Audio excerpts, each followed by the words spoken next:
And we are live, just waiting for our attendees to join.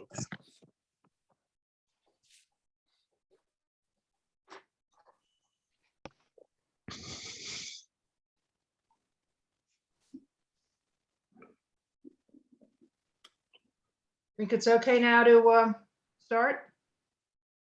Yes, definitely, Chair. Thank you. Okay, welcome to Planning Board meeting, February 2nd, 2022.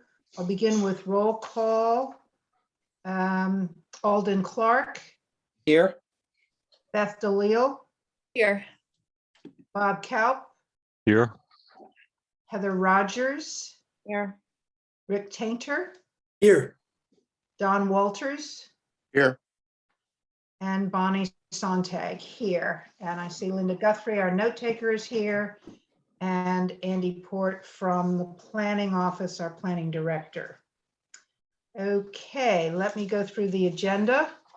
We have one public hearing. It's a continuation of the Turnpike redevelopment project at 166, 168 Route 1 for a smart growth application.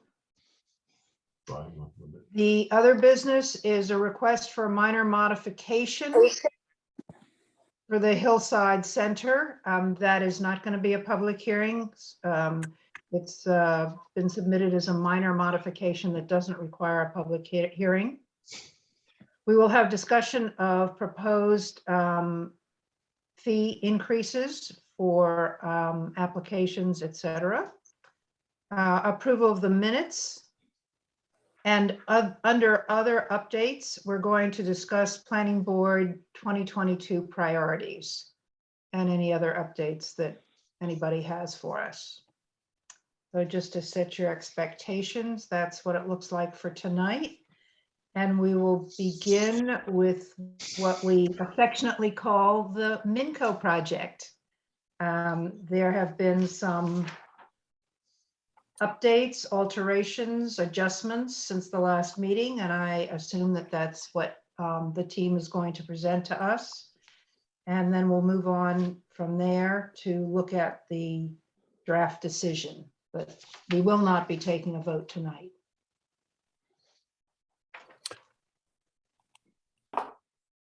I'll turn it over to any one of your team who would like to walk us through these updates and changes. Okay, thank you, Ms. Sontag. This is Joe Sirkovich from Arrow Street Architects. And Andy, if you could bring the current set of plans up and move to page 25, which is the floor plan. So 2 weeks ago, we had a very good discussion, and we got a lot of good input from everyone on the board about some of the goals of the Smart Growth District, as well as this project, and suggestions on how to improve connectivity between the bike path and some of our commercial components on the north end. And I just wanted to update you about some of the moves that we've made since that time and taking in some of your suggestions and incorporating them into the plan. So I'll talk a little bit about the plan and the architecture, and after that, I'll turn it over to Bob to talk about the how we've dealt with it on the exterior as well.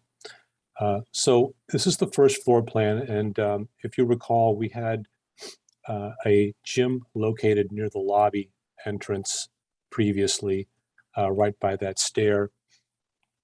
We took a closer, thank you, Andy. Right near the stair was where the gym location was previously, and we have now taken that gym and moved it to the north end of this building, closer to the commercial area. The gym is a very active area, and we saw that as being a good component to work with the commercial end of the building, with the retail area and some of the other things that we've done there now. So we've moved the gym to that corner adjacent to the turnpike, and in its place down by the lobby, we've put in a one-bedroom unit, so the count has stayed, the unit count has stayed the same. With the new gym location, we've also modified the exterior wall slightly to increase the storefront amount on both elevations, so that people in the gym get a good view out and up the street, lots of natural light. and also so that the activity that's going on in that gym can be seen from the outside and create more of a bit of excitement and show that there's activity taking place within the building.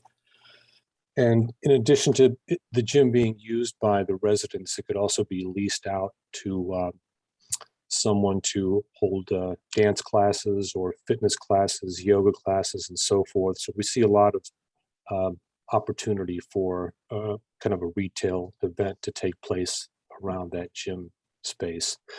In addition to locating the gym there, we've also located 3 new live work units. Those are all in orange there, 2 that face the bike path and 1 that faces the Route 1 side of the building.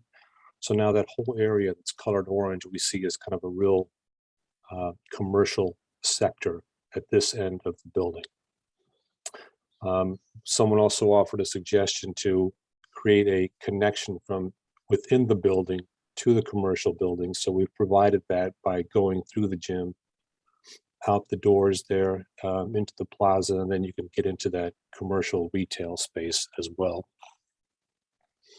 We've changed the orientation of the commercial building a little bit so that we could create better plaza spaces on all 4 sides of that building, as well as extend the plaza around both corners to the live work units and extend them all the way down to the lobby space as well. So Andy, if you switch to sheet 18 now, which is the landscape plan, I'll let Bob talk a little bit about what we've done around that northern area, new commercial orientation of that building in the plaza there.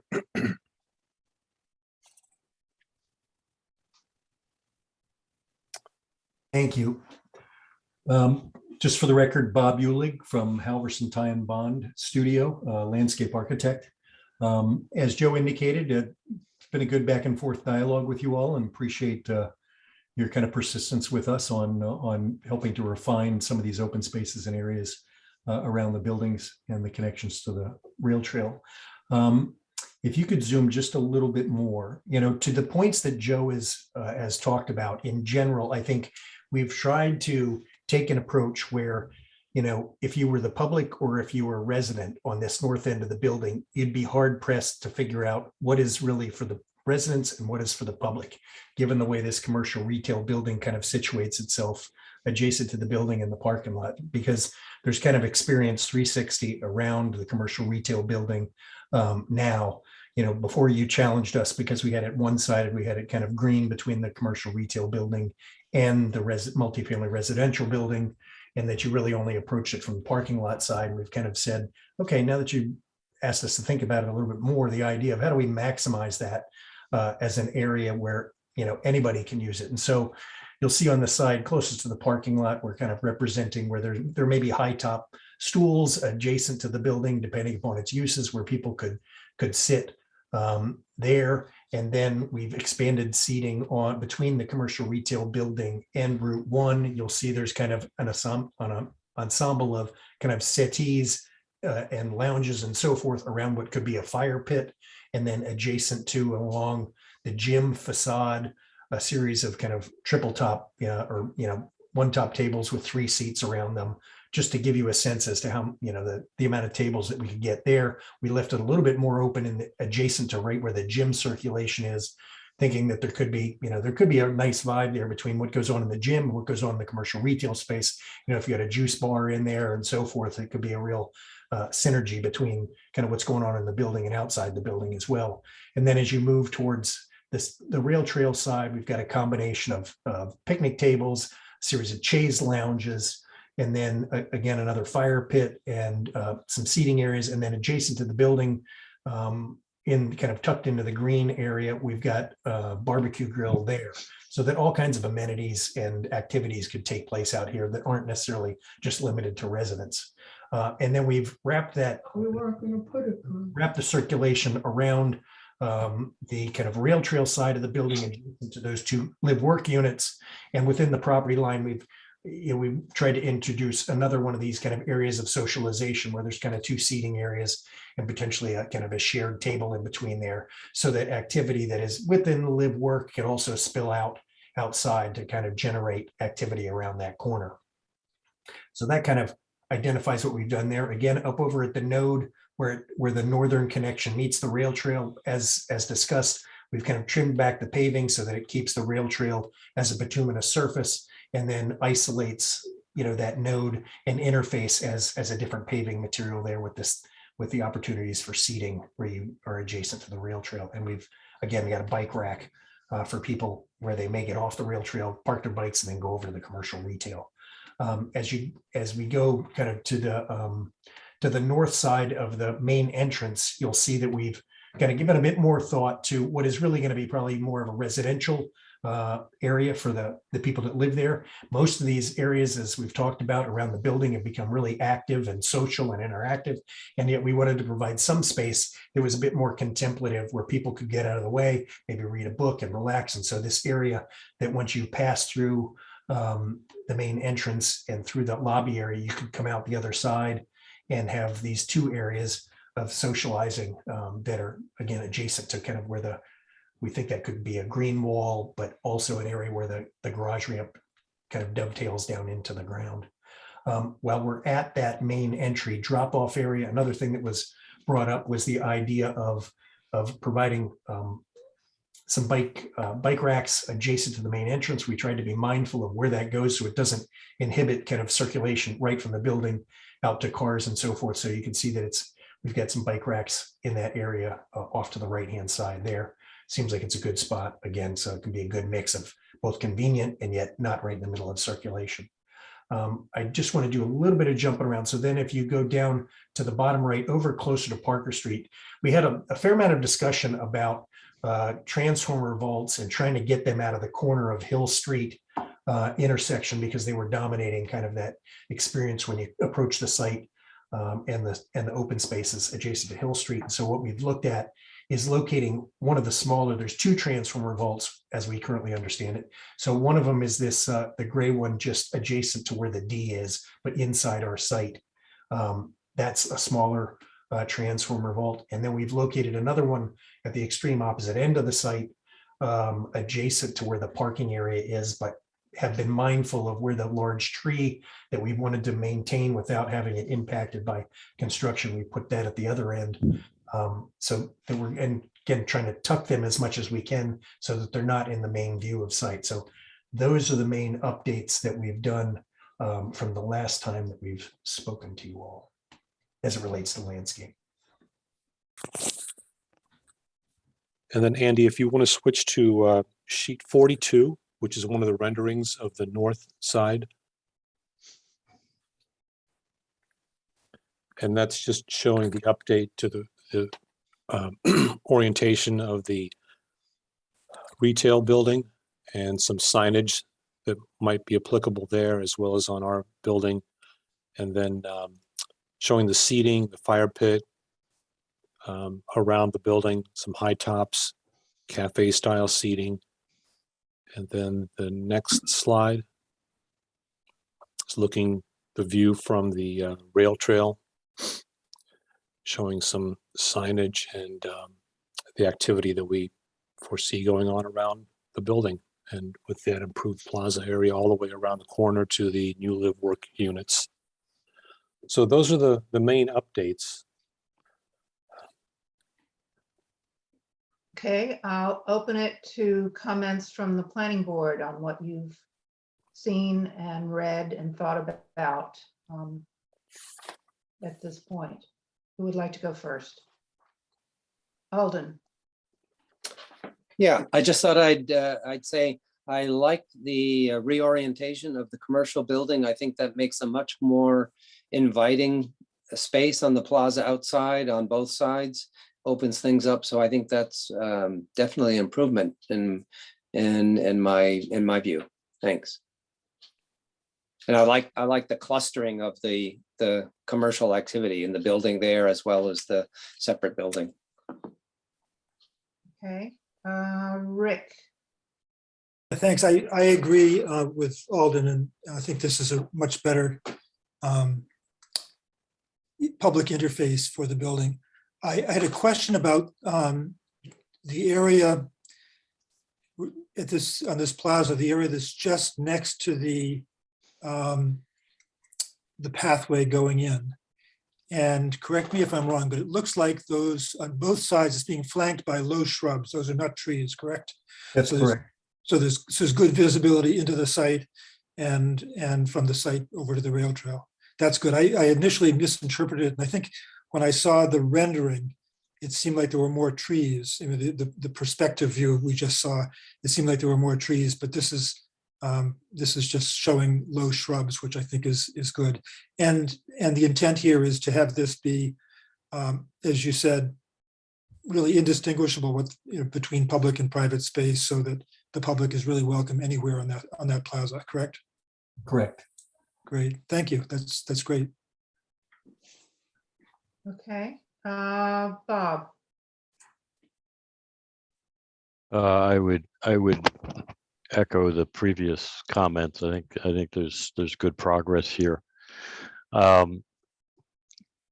Couple of questions though. As we look at the live work units, there are 2 units on the side facing the rail trail, and there's still 1 unit that is kind of by itself facing Route 1. And this frontage of the building that starts with live work units and then extends more or less south towards the lobby, then becomes residential frontage. And I'm just wondering why you wouldn't put that 3rd live work unit in line with the other 2 and let that commercial space extend basically to the end of the ramp. Seems like the module for those 2 studio units is the same as the module for the live work unit. And while there might be different units upstairs, it looks like you could still kind of work out, any transfers that are required for plumbing or anything. So to me, it just would make sense to make all of the potential commercial live work on one side, all visible from the rail trail, all kind of gathered around this public space. So I would think about that. At the same time, that the space that's between the ramp and the building, and I guess this is more for Mr. Minicucci than sort of a broader site planning issue. But if that's an amenity space, outdoor amenity deck, there's kind of a difficult juxtaposition between the residential units at grade and that space that's more accessible to residents in the building more broadly. I'm not sure there's anything you can really do about that, but it just seems like kind of an odd connection there. Lastly, I think I would just make sure, looking at all of your plans, when you do resolve where the live work units are, make sure that's consistent on all of your drawings. There's a drawing earlier in the set that still labels live work units over on the plan right-hand side of the lobby. So just make sure you've updated all of those plans and everything is consistent. And I would echo Rick's comments as well, that whatever you can do to maximize visibility from the rail trail into this public space, I would do it. And I guess I have a question for Chair Sontag and Director Port. Is it possible that the space between the rail trail and this public space could be treated in a way that is more consistent with the public space? Well, this is Andy. I guess my response to that would be certainly working with the Parks Department. There could be more plaza set up in there, if that's the question. I certainly don't see that as being much of an issue. It's just the details of how it might be installed or laid out. I would think if it just felt like the rail trail grew into this plaza, and there could still be landscape as part of that, I would think that would even be a better transition into that public space, understanding that then there are other players involved in that discussion, but I think it's worth bringing up. great. So that's all I have, Bonnie. Thanks. Okay. So I'd like to hear from the design team about the question you put in about the live workspace and anything else that you mentioned that needed response. I see Karen's hand up. Why don't I just go there? It may be Lou. So whoever's on that one, please respond. Yes, I know. Good evening. My name's Lou Minicucci, although then it appears as Karen. I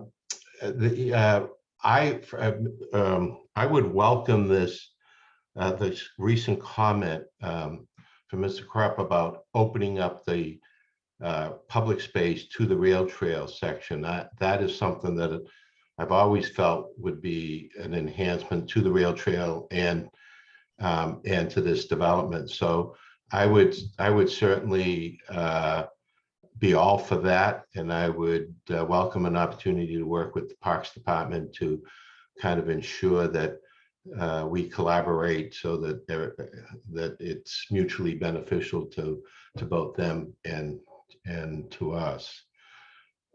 In terms of the work-live spaces, I see some advantages to having visibility from Route 1.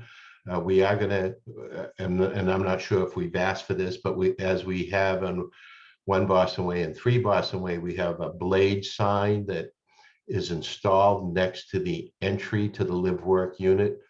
And my thought is that if we could get a slightly bigger sign on that live work unit that faces Route 1, that would allow people passing by the opportunity to recognize that there is a business there, or an individual who says, you know, my office is at this location, and they would kind of associate the two and put it together where that would be. So I personally see some advantage to having a live work on that side of the street. I don't recall some of the other questions that were asked. Oh, the issue regarding public space in between the parking garage and the unit.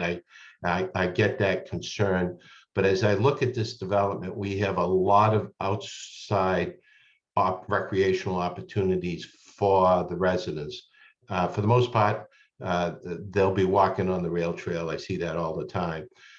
They will have public get-togethers where there'll be a large group, and they call it Manny Fridays, which is Manhattan Fridays, and then they have something on Tuesdays, and then they have dog nights on Wednesday. I can see all of those occurring in around that commercial space, but there isn't any, and then we have this space to the south side, which is circular and where people could go and sit and interact with the general public who's walking back and forth from Hill Street.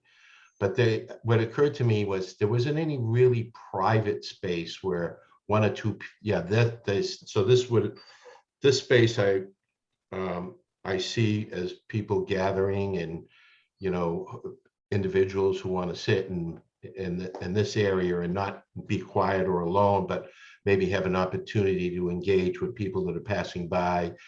I know people with dogs, or, you know, sit in these areas and wait for other people that walk by with dogs so they can have a conversation. So I see these ends, both the south and north end, as more public area. But what occurred to me that there is no one spot where an individual could go grab a book or a newspaper, or not that anybody reads a newspaper today, but their tablet, and walk outside and be someplace that's away from the noise and the public. And that's why we thought that area between the parking area and the building is going to be utilized minimally on occasion with 1 or 2 people, at the most 3 people. We have plenty of larger spaces for bigger gatherings. So those would be my comments relative to some of the questions posed. I'd like to, while we've got your attention, I'd like to piggyback on the live work question. I was assuming the 3 on the north building were in addition to the 2 that are on the south building. Could you clarify, are there going to be 5? No, that's correct. That's what I envisioned as well. I'm So sorry, those I didn't two answer are that question. staying- Yeah, the two are staying there. That's Yeah, correct. Andy, thank you. So they'll be visible from the main entrance. That's right. The two facing the rail trail will definitely be visible from there and accessible from the north parking lot, as is the one on the Route 1 side, along with any signage you want to put up there for it to be visible as people pass by. Is that correct? Yes, that's correct. Now, all of these live workspaces are not intended to be impulse kind of retail spaces. You know, when you're driving by and you see a Dunkin' Donuts and you feel like a coffee, you may pull in. These are more destination locations, and having an ability to have a sign out there reinforces the fact that, oh yeah, there's an account that there, you know, come tax season, I know where to go if he's a tax guy, or you know, if whatever other use that we use, they're not really impulse, they're more destination orientated. It's nice to have some visibility and have the appearance, if you were an individual living in one of these units, have the appearance that you're going to what looks like a commercial setting and a commercial facility and a nice business. It kind of reinforces their integrity as a business owner operator out of their home. But it's not an impulse thing. So yes, but I guess that's a long-winded answer to the question. We do intend to keep those two units on the plaza side of the building as well. So Joe, I think if we would complete the number of units, is that 5 live work in total? That's correct, 5 total. Okay. While we're on the live work, I see 3 hands up. So if any of those hands are going to deal with live work to wrap this up, I'd like to take those comments now. Otherwise, I'll go to other speakers for other comments. Just to follow up, I guess, on the live work that's on Route 1.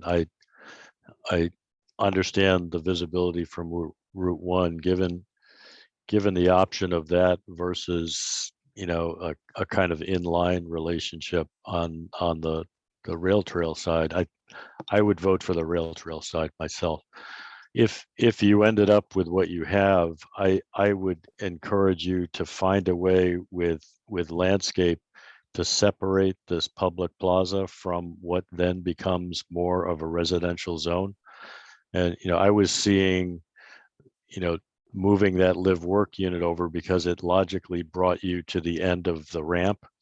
And then the private amenity area is the continuation of that space.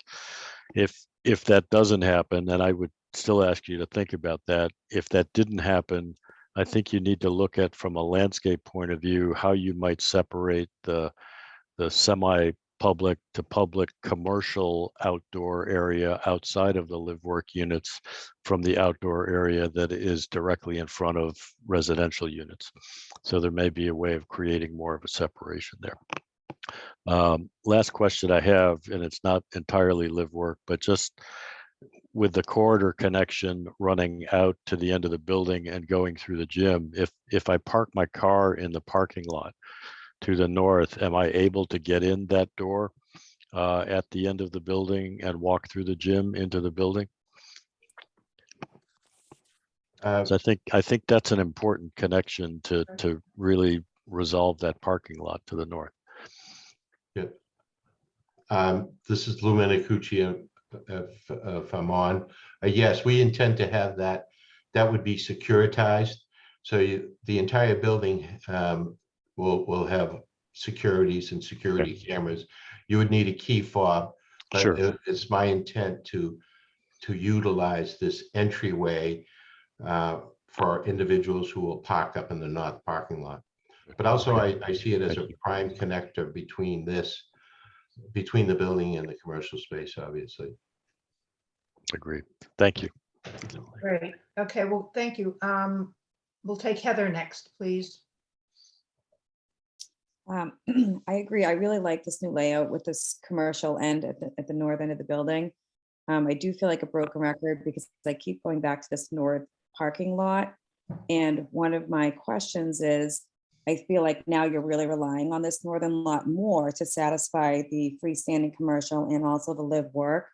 So that being said, the people who live in the live work, would they be assigned a parking garage so that there's no redundancy of cars, because you're relying now on more people leaving that north lot in order to accommodate people coming in as patrons to these spaces?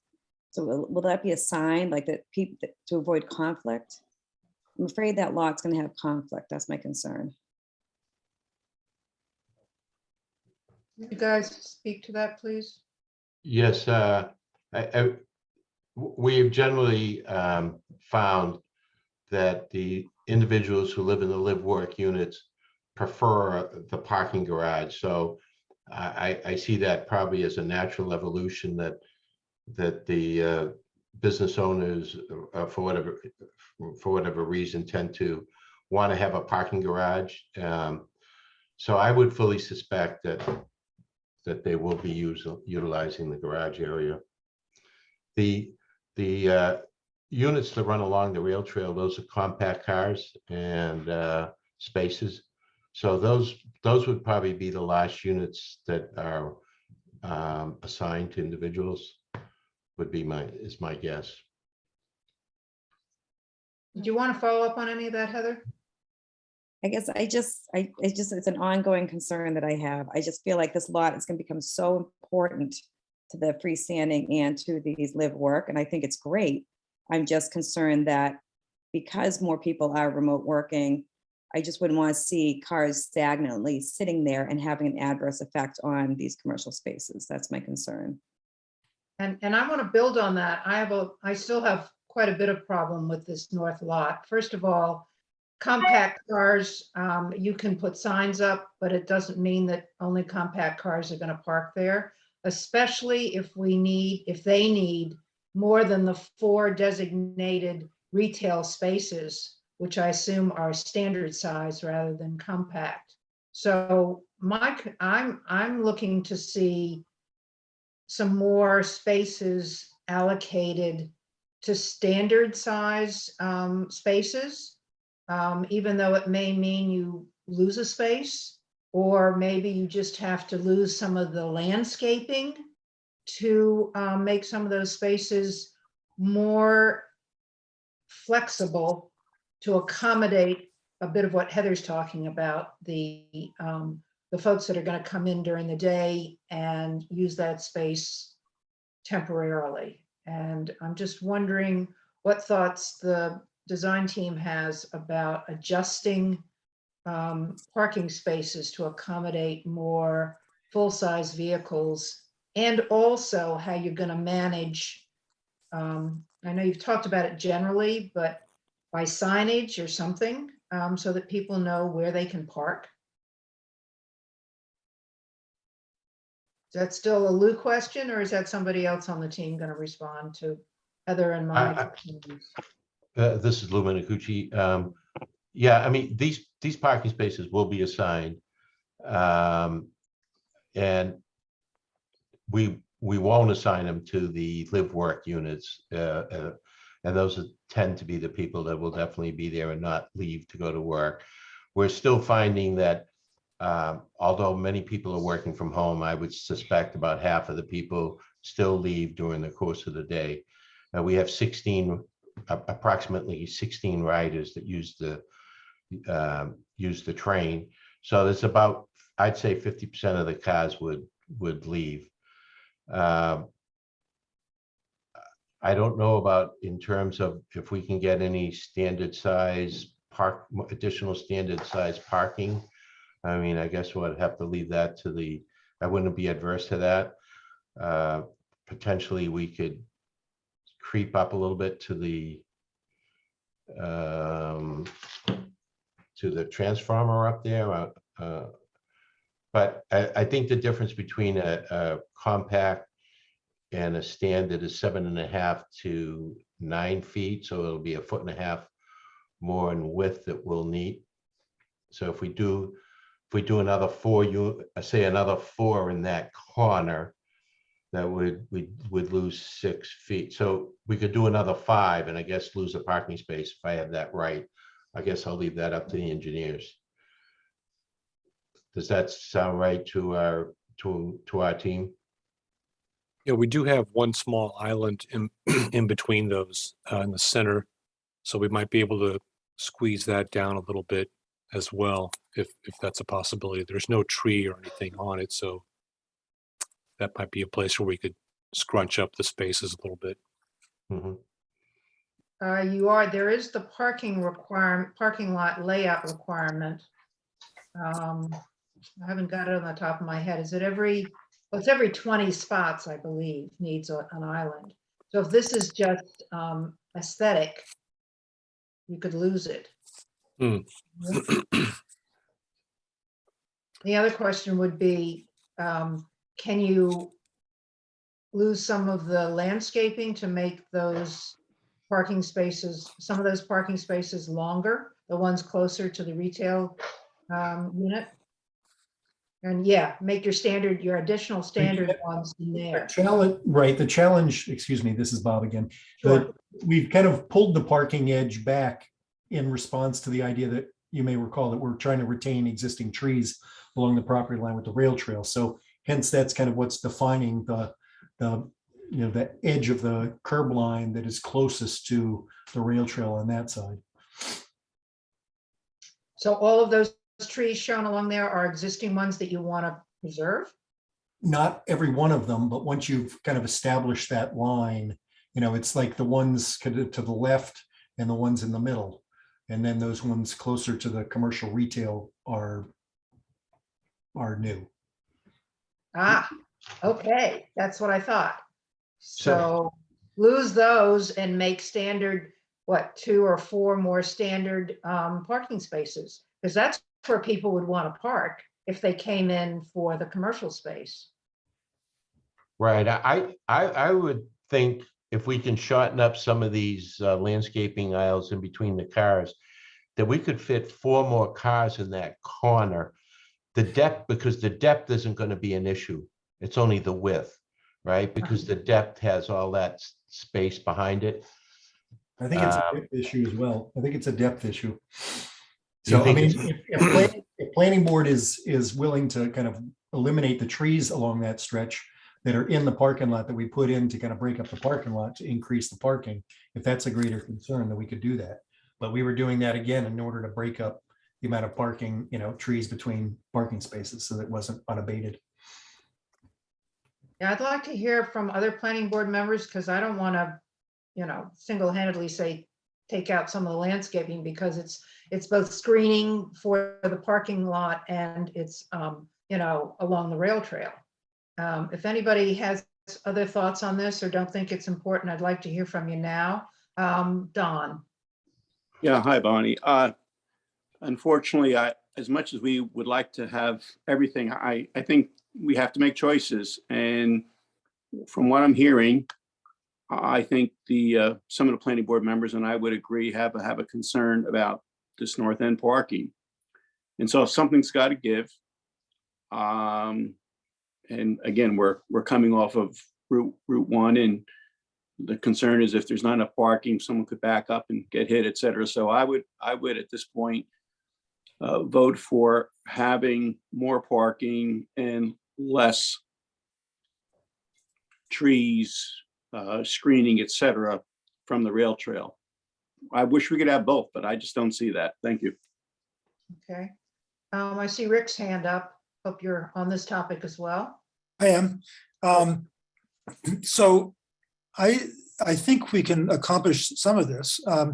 That island that's in that row of parking spaces does have a tree on it. And I think I think it's very helpful to have more parking lot shading. So I think that's a good thing to have that island. But I think that island could be shifted. I mean, first of all, I feel uncomfortable about trying to design a parking lot on the fly, but I think that island could be shifted to the right, and you could turn so you had compact spaces to the left of it and standard spaces to the right of it, and you might be able to get 4 or 5 standard spaces there because there's plenty of room behind them, as I think Lou said, there's plenty of space in that area, the area to the closest to the plaza, for backing in and out of. So I don't think length is an issue there. And I think you could probably do it without even, I initially thought that you'd get rid of some of that landscaping, but I don't even think you need to do that. If you moved that treed island maybe 3 spaces to the right, then you'd have, as I say, parking, compact spaces on the left, standard spaces on the right. You might possibly lose 1 parking space, but it's, I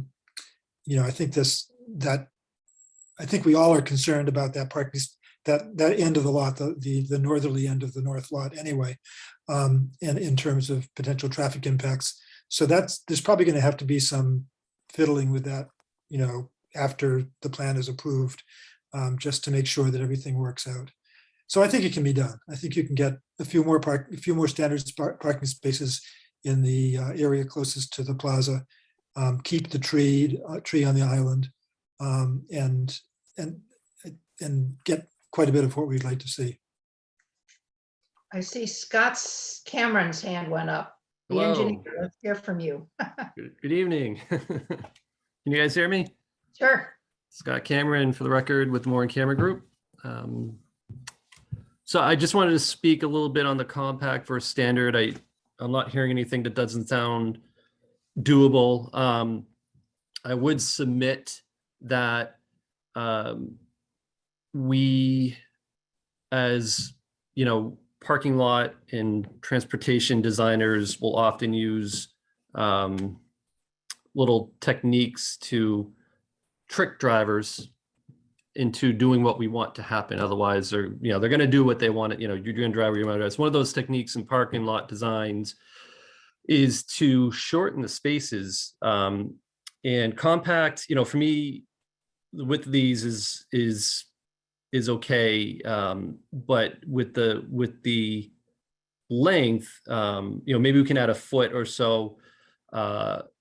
Cars and drivers are going to always have a tendency to try and pull up where they don't think their bumper is hanging into the aisle, and that's that little trick.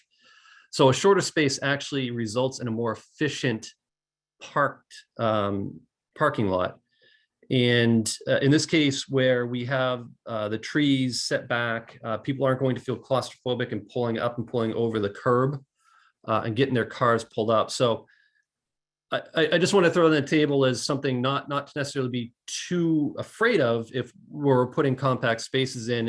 And instead, I'd rather try and make use of, if we're going to shift an island over or do something, or try to get another couple of spaces in that area to maybe maximize, the count in there. But, again, we're happy to do, I think, some of these changes and make a bank of longer spaces, but I just wanted to submit that design technique that we should keep in mind. That's helpful. Thank you very much. I'll stop worrying about it. I see, Joe on your team, you want to come back on? Yes, I had my hand raised for Scott because he was trying to get on, so I'm all set now. Thank you. Okay. I'm assuming Lou has forgotten to drop his hand. Unless you really want, do you want to speak? Yeah, good. Okay. A long time ago, I saw Beth's hand up. Maybe your issue got dealt with, but would you like to comment at this point? No, my issue had to do with parking, but also the issue that Bob raised about the accessibility through the gym. I just wondered if it might be easier to have the hall continue out to the exit and have a separate door to the gym. And if that logistically might make things easier for separating people who are there to use the gym from people who are trying to get out to the retail space from the residences, because I do think that circulation is important. So yeah, it's very limited. And I think this is the solution to what we talked about before, having a big exit with the gym there. They can use the same one. So that works for everybody. I don't see any more hands. Let me just throw something out. Fire pits and grills. Doesn't seem like that's really for the public. Wouldn't it be confusing to have those there? And yet it's considered public space, obviously shared by the residents. Is that such a important thing to put in there? Or would it be off-putting if a group of residents were having a barbecue and folks were coming off the rail trail to get something at the commercial space, if it were open at the same time? You guys just jump in from the design team. This is Lou Minicucci again. I see the fire pit, certainly the fire pit that's on Route 1 is kind of a nice feature to have. I see that lit at night as passers-by go by. And we would welcome people from the rail trail. They come in and purchase something at the stand. It would be available to them, and I don't, unless it became kind of a nuisance kind of thing. I mean, we see this public space open typically at the same time that recreational parks would be open, dawn to dusk, and or when we have our facility open. Actually, I want to ask Andy, do you know if it's legal to have fire pits generally available? I thought they were illegal in most part of the city, and people ignore that. That may have to do with the manner in which the fire is controlled, or what it's actually in, or what's operating it. I'm not convinced that the machines that are used outside of restaurants and whatnot would be a problem here. I defer to the fire department, but I think it has more to do with how it's done, I guess, and the concern about how that's operated. Well, this will be open fire. Yeah. Yeah, again, I would have to check with the fire department on the detail, but again, I would imagine there's some way to for them to approve that, but I think it has more to do with them reviewing how it's overseen. So I can check with the fire deputy tomorrow, the fire prevention officer, and just verify, though, to be sure. I was just going to add that we have one now at 1 Boston Way, and it's it may not be directly as publicly accessible, but you and I could walk there and go sit on that plaza right now. You know, it's on private property, just as this is, but it's publicly accessible. There's no fence around it or anything like that. So far, so good, right? Well, yeah, we have the fire pit that we have at 1 Boston Way is remotely controlled by every tenant. So a tenant could shut it off in their apartment on the 4th floor or turn it on. And occasionally it's left on for an hour or so for aesthetic purposes. But generally, every tenant will have an ability to turn this fire pit on and off. And there's an emergency shut off located at the fire pit as required by the city. The fire department hasn't had any issues with this. I don't know, because it's more private and this is public. But the only time that I guess the fire pit would be on is when one of the residents or our staff would have turned it on and off. It wouldn't, a private resident wouldn't be able to, they could sit around it, but they wouldn't be able to turn it on. So I see the operational hours of the commercial space, that individual will have an ability to turn it on and turn it off as they would deem appropriate. Okay, I'm convinced. Anything else from planning board members to be clarified? Okay. I see a bunch of hands up from the team, but if any of you want to speak, this is your time before we go into the next discussion. Okay. Let's look through the draft decision findings, waivers, and special conditions. This is in preparation. Yes. Chair Sontag, sorry, I just wanted to know, you may want to do the public comment prior to that, if any, of course. You're absolutely right. I had it down and forgot to look at my own notes. Yes, let's open public comment. If you'd like to speak, Please give your name, address, and limit your comments if possible to 2 minutes. Thank you.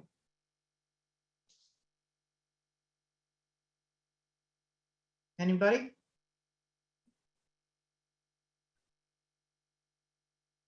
Thank you, Chair. I actually am not seeing any hands, but thank you for just addressing that. Thank you. Thanks for reminding me. We'll close public comment. And you want to pull up the draft decision. I think we'll do this by exception, at least with the findings. If there's anything that anyone would like to pull out for discussion, either on the board, on the development team, or from the planning office, we'll do the findings, as I say, by exception. Anyone want to highlight anything in here?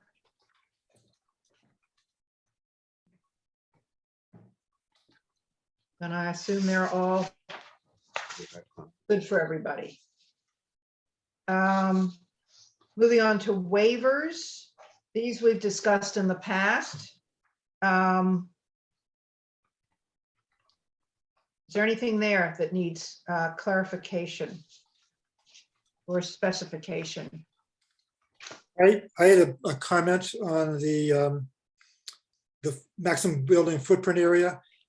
It doesn't seem to be logical to say in order to maximize open space. So I'm just wondering whether it might make sense, instead of saying in order to maximize open space on this unusually safe property, to say a waiver is requested to increase this footprint size to 28,500 square feet due to the difficulty of fitting the proposed number of dwelling units on this unusually shaped property. That's really what it's about, trying to fit this on rather than maximizing open space. Absolutely. That's my only thing for waivers.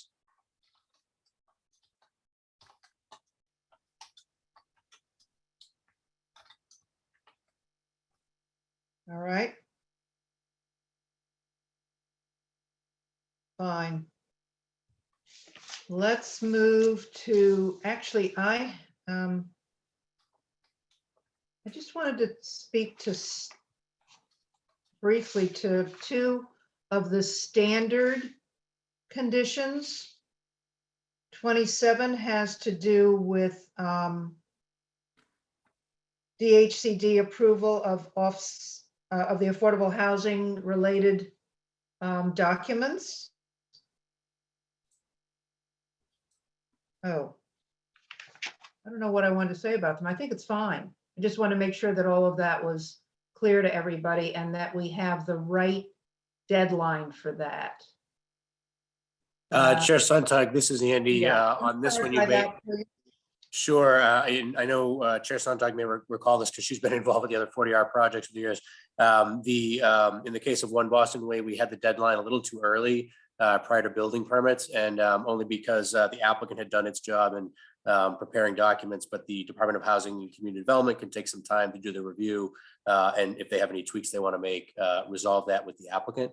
So we recognize that it made sense to give them more time to have those documents finalized, because really what matters is that they don't have occupancy of the building until those are resolved. So this is the change that we had made in the case of 3 Boston Way, and we're carrying that change in this provision here for this project as well as drafted. Good, okay. And Bonnie? yes, oh, sorry. Yes, go ahead. Standard conditions 27, 28, and 29 duplicate special conditions 9, 10, and 12. They're really identical. I know. So Yeah. I think they should, I would delete the special conditions perhaps and keep, I mean, we could put them in either place, but I would take away one set of them because it just seems to make it extra long. And Actually, also, on that point, if we just stop on that, wouldn't you take them out of the findings and leave them in the special conditions, which are much take them longer? out of standard conditions and put them in special? No, take them, are you saying? They're in standard and special. Oh, right, leave them in special, absolutely. Leave them in Yeah. special? Yeah, I think so. So take them out of 27, 28, and 29 here and put them Yeah. under special. Okay. then I'll make my other comment when we get to special. So we'll take out 27 and 28 and 29 here. Andy, does that make sense? Yeah, that does make sense. And apologies, the office here, because of the timing of things coming in and some tweaking of the 40-hour template, there was some confusion and with some of the staff over the overlap between some of the standard and special conditions. So apologies for that. We are still reviewing it obviously ourselves, just to make sure that there aren't any concerns there. But thank you for pointing that out. There was one other one that we noticed a duplication of just because of the standard language we use. And obviously we would, obviously keep only the one that's appropriate in this case. I think the special permit or special conditions, as Chair Sontag mentioned, is the appropriate place to put it. Okay, thanks. And Rick, you had something else? Well, now we're to special conditions. Okay, let's do it. Unless somebody has anything else on standard, but they are standard, and that's the way we ought to keep them, that are different from, that go across all applications for the most part, and move on to special conditions. Go ahead. So number one, it says Exhibit A consists of photographs taken at the public hearing. Is that really true, or is that language correct? I think it should be shown at the public hearing, because I caught that as well. Yeah, thank you. We will make that adjustment accordingly. Thank you. Should we go through them one by one, because I don't want to skip over others. If anybody has anything else on one or two. Yeah, I got something on two. Anybody else? All right. It says approval of additional signage. What's the relevance of the word additional? Shouldn't it be approval of signage? And there should be a signage plan and then whatever else you're talking about? You're correct, Chair. Actually, this was, again, the consolidation of two conditions from the prior, again, with the confusion over the templates that were used. So you're correct. This should say approval of signage, not approval of additional signage. And I think there's no reference here to an actual signage plan. It just goes into all the language. So shouldn't it say something to the point, approval of signage plan maybe, and then details, and then you go into the details. Sure, I can put a signage plan and details. Would that be? Yeah. Yeah. And it needs a deadline. It says prior to installation.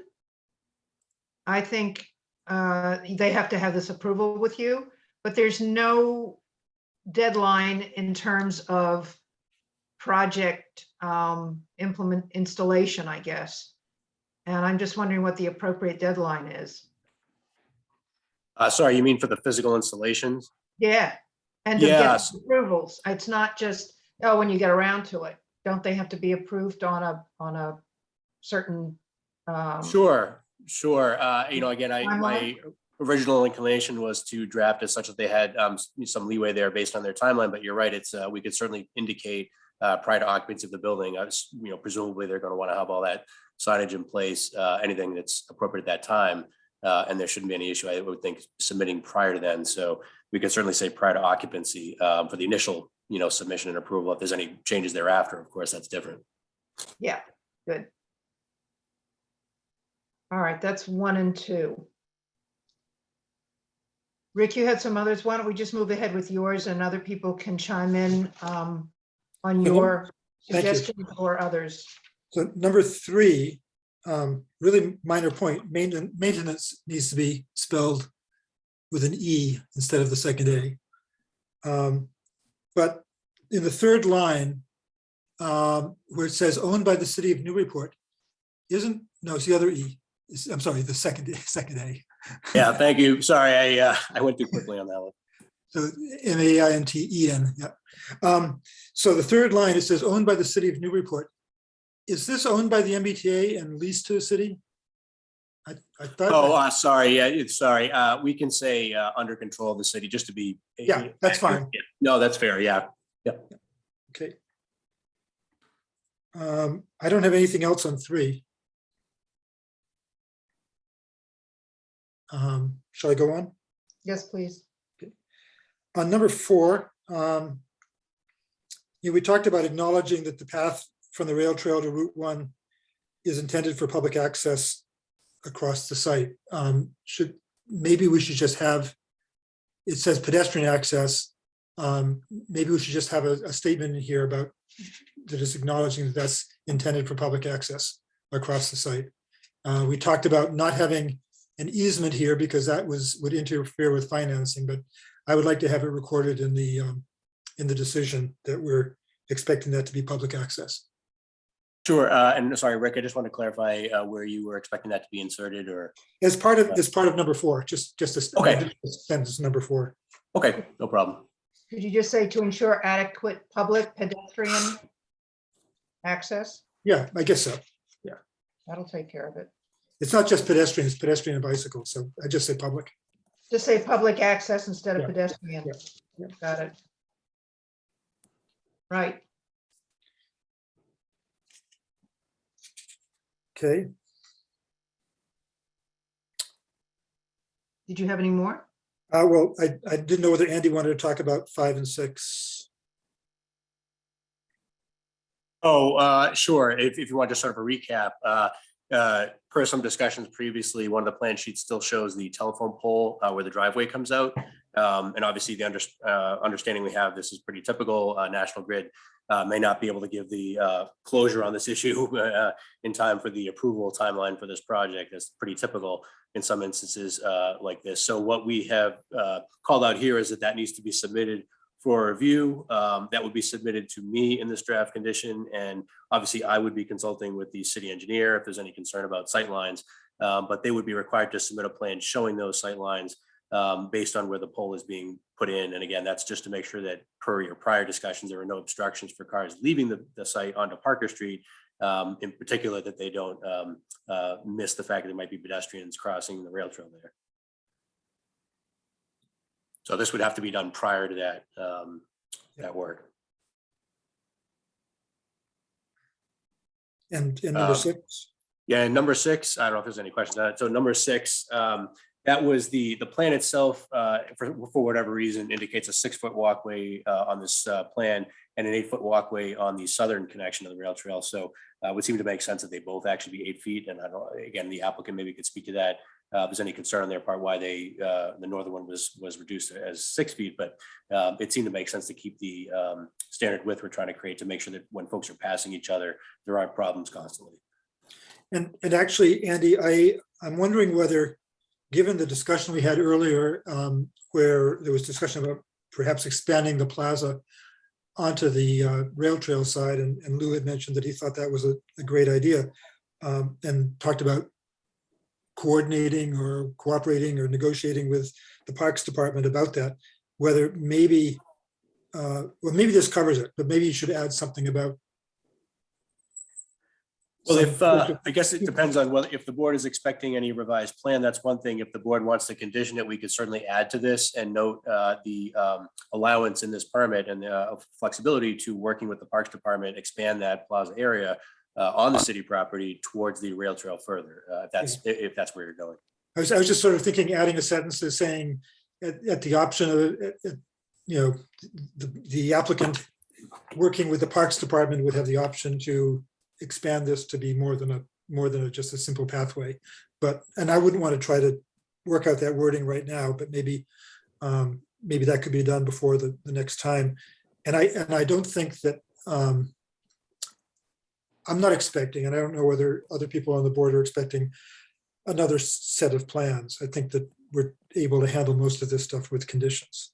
Well, that was going to be my question, because this condition in particular is a simple plan change if they agree to it. And I first of all want to find out if that, in fact, that north entrance is going to be an 8-foot wide path. And then secondly, to revise the plan instead of making a special permit. I don't know if it's 6 of one, half a dozen of the other, and it doesn't matter. I'd like to hear from the applicant how they want to handle this, everything that's been discussed for 6. I would say that I'm not sure where it shows as a 6-foot. If it is shown as that, I think it's in error, because we definitely made it 8 foot, just like both the north and the south. And so if it's showing that, we will correct that.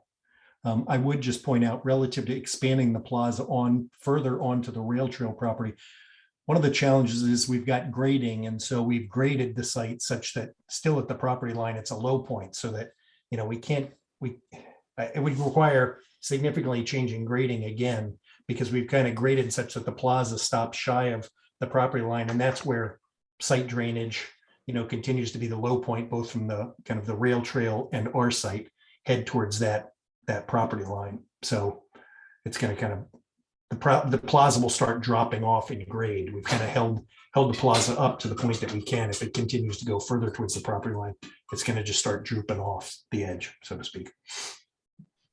Chair, this is Andy. I would note that typically the way that things work with the Parks Department, the Parks Commission, sometimes reviewing things, it may take longer for the Parks Department or Commission to review and approve what might be appropriate there in this instance, given that it's more substantial than just plantings. That's just my assumption at this point, to the extent that that impacts your timeline.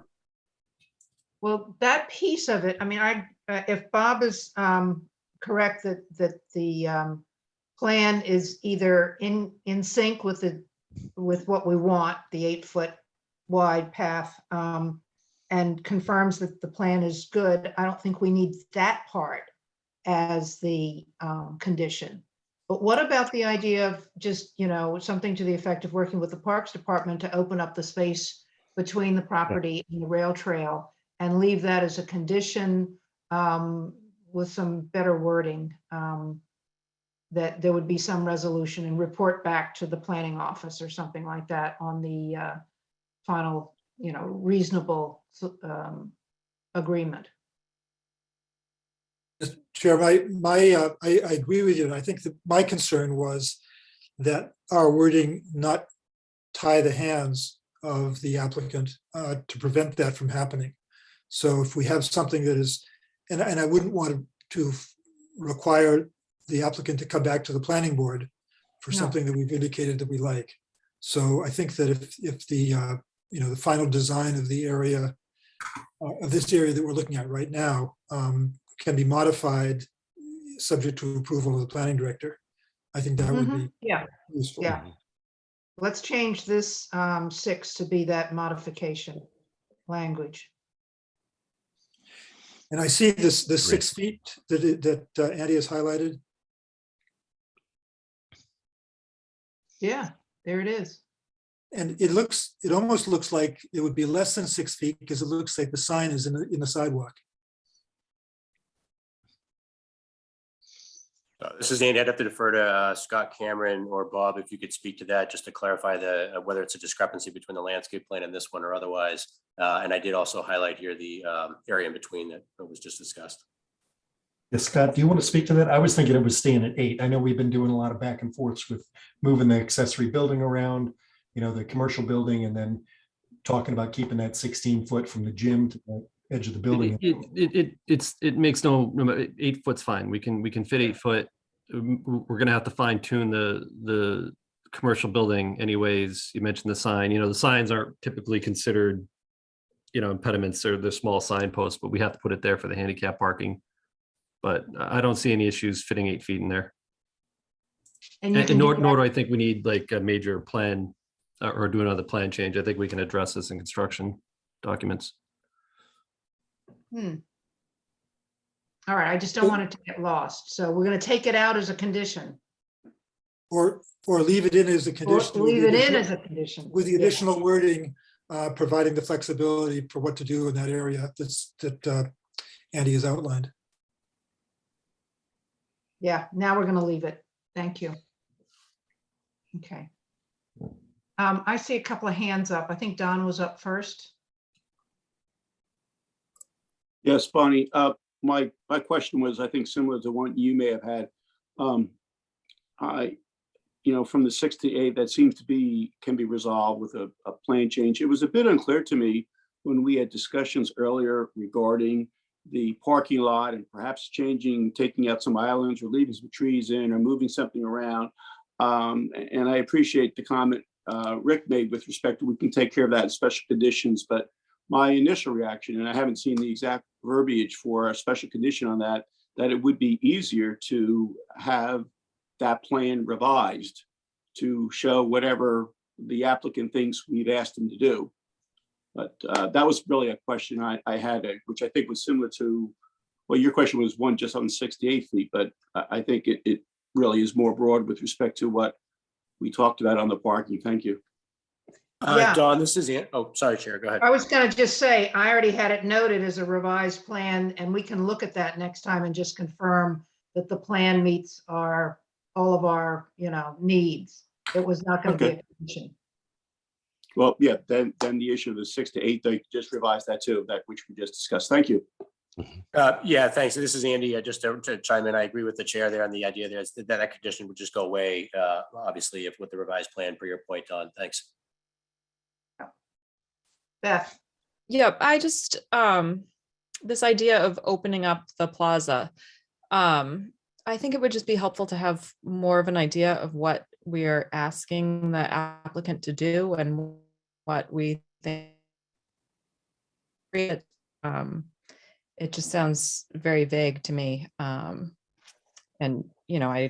are we talking about pavers all the way down to the bike path, or are we talking about just, reducing some planting?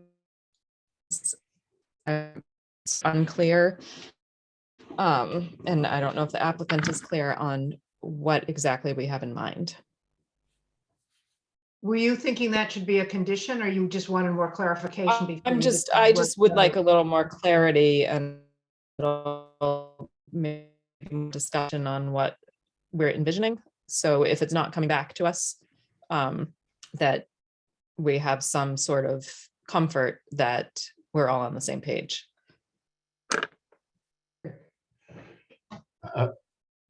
Bonnie, may I speak? Yeah, sure. I guess I was responding to Rick Tainter's remarks that it would be nice to open that area up to the commercial building with people walking by on the rail trail and walking by that location. They'll see the opportunity for seating and hopefully purchase something at the commercial space. But then, so if nothing else, I think opening up, making it more inviting, make it more visible, making that space a more active, interactive space was the original thought that Mr. Tainter had, and I may be wrong, but I support that 100%. But I also see opportunities then to go onto the right-of-way side and look at some other options, look at some expansions. And I don't know what that would be. I think we'd have to sit down with the planning board the Parks Department and say, what would you like to see here? Would you like to see an added bench? Is it a swing set? I'm not certain what it would be, but that would be something that I think that we would collaborate together with the Parks Department. And if they and us couldn't see eye to eye on what might be an appropriate issue there, then we wouldn't do anything. If they said, hey, Lou, I think that's a great idea, but what would you consider this? And would you consider a con throwing area or something of that nature? I think that's something that they understand better what the needs of the rail trail are, but we could collaborate and try to come up with something that would be fun and interesting. But if that is impossible, we don't do it. But needless to say, just opening up the area, I think, would make sense and be more attractive. Okay. Yeah, this is a slightly different kind of condition in that we're, asking that you work with them to open up the space and have it approved by the planning office, or if there's any other issue to bring it back to us. Right. Chair Sontag, this is Andy, if I could just weigh in there. Obviously, having worked with Jordy Vining, who's been project manager for the rail trail project, and Lise Reed, the director of the Parks Department, then working with Mike Hennessy, their facilities manager. Long story short, I think it's pretty clear to me that if you allow as per Rick's comment, I think allow the applicant the ability into this permit to further modify that area subject to Parks Department approval and my review as well, that whatever comes out there will be consistent with what has happened here on this plan for their site, but also consistent with what the city would expect for the rail trail in terms of quality or amenities and so forth. I think that could easily be addressed by the Parks Department and Planning Department review if you so wish. Yeah, yeah, incorporate that into this condition, right? Okay, Bob Cow. Yeah, just to address that and Beth's question. I mean, for me, I think this starts as a more generous connection between the rail trail and this public plaza. And I could see it go so far as to extend the hardscape of the public plaza out to the rail trail and then break up that surface with more kind of structured planting areas. That would be one option. But I think if the character of that public space was extended towards the rail trail, and in doing that, you gave the public, a much freer access to the space rather than one semicircular kind of almost gateway to that space and a sidewalk. I think that starts to create the kind of visibility we've talked about, the kind of free access of the public we've been talking about. And there aren't two distinct spaces then, a hardscape public space next to the building, and then this kind of natural environment that runs along the full length of the rail trail. So I think there's the real opportunity here to expand that public space and connect it in a more meaningful way to the rail trail. And, I think it does mean, extending some of that hardscape and some of the character of the public space out to the edge of the rail trail. But to be negotiated, to be discussed with all of the parties that we have mentioned. Yeah, I agree with that. The only concern is I think there's at least one existing tree in there that they want to keep, but any landscape. And no reason why that couldn't stay. Yeah, exactly. Yeah, But anything that they're adding yeah. could be minimized. Yeah. Yeah, I have concerns about it being too much hardscape and taking away too many of the trees and landscapes. So, I mean, hopefully there's a balance that can be reached, but that would be my concern. Yeah. Well, there are things like, I don't know what they're called. Would you call it structured landscaping or big pots, or, they could break it up a little bit if it ended up being this more open space than it is right now. But we'll leave it's the kind of landscaping that you see in a more urban environment. Yeah. It's more structured, it's more contained versus the typical landscape along the rail trail, which is much more natural. So there could be an opportunity to kind of change the character of that and still have landscaping. Trees still have some ground cover, etc. But the character of that could be different than the rest of the rail trail. Anyway. Thank you very much. That's good input for whatever. I'm so curious to see how it turns out. Okay. Next, comments on other special conditions. Rick, do you have any more? Oh, yeah.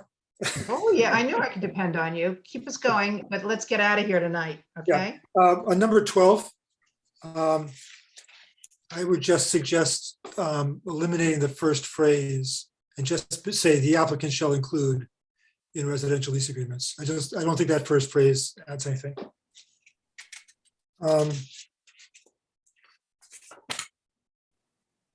And I don't have anything more until 19. And it's just a question as to how we're going to manage that. The question's come up before, but how we're going to manage compact parking. And there was some discussion before, and I don't know whether we had whether we were talking about a parking management plan. Other people were talking about this, and I didn't know how to address it.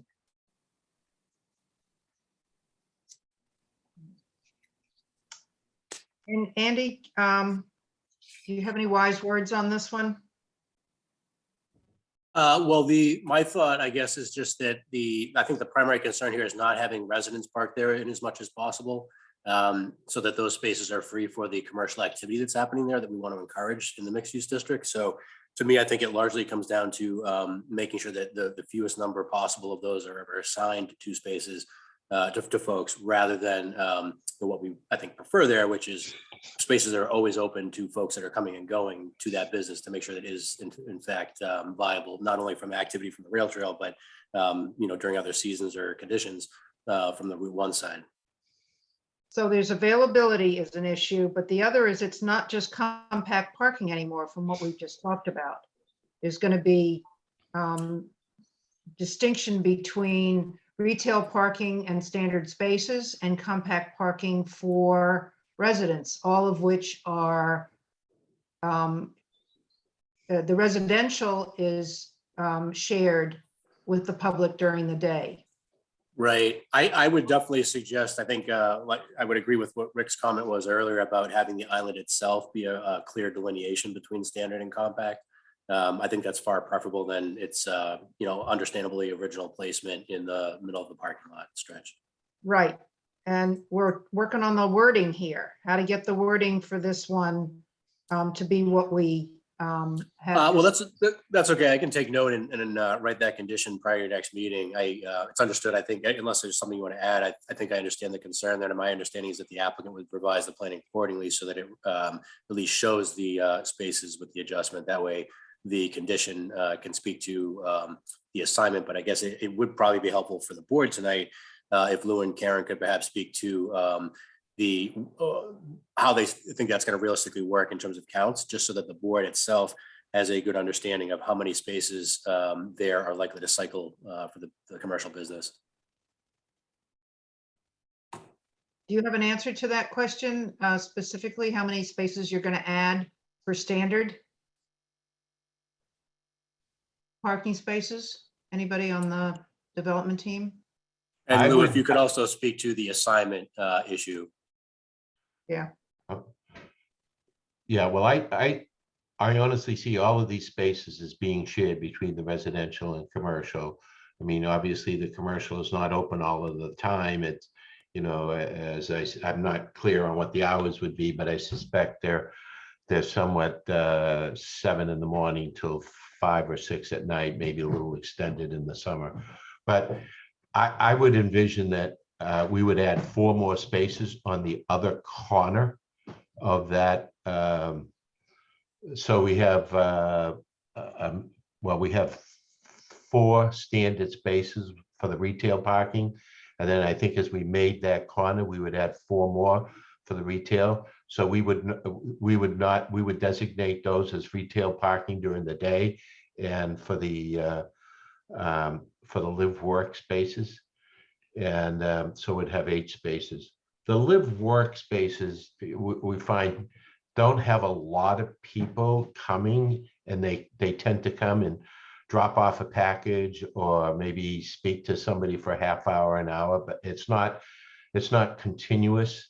If you're on a live workspace, you might have one of the unit owners having somebody once a week or twice a week. So there's not a big demand there, but it's important to have a convenient parking space for when they do. And so I guess what I would propose is 4 more standard spaces in that corner. Okay, that's good. And all of it shared. And all of it gets shared, yes. Okay, good. I think that clarifies it. Now we would assign spaces to individuals on the compact spaces, but like I said, those people are would be assigned spaces, but they'll come and go, and half of those spaces will be empty all day.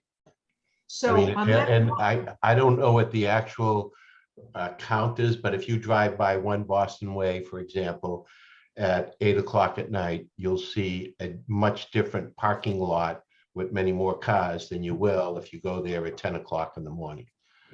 Okay. So what can you do? Can you do something with signage? Because I think I brought this up a while ago. If it's designated with a number and it looks like it's reserved for a resident, as a visitor, I'm not going to park there unless you tell me I'm allowed to. So how are visitors going to know those are shared during the day?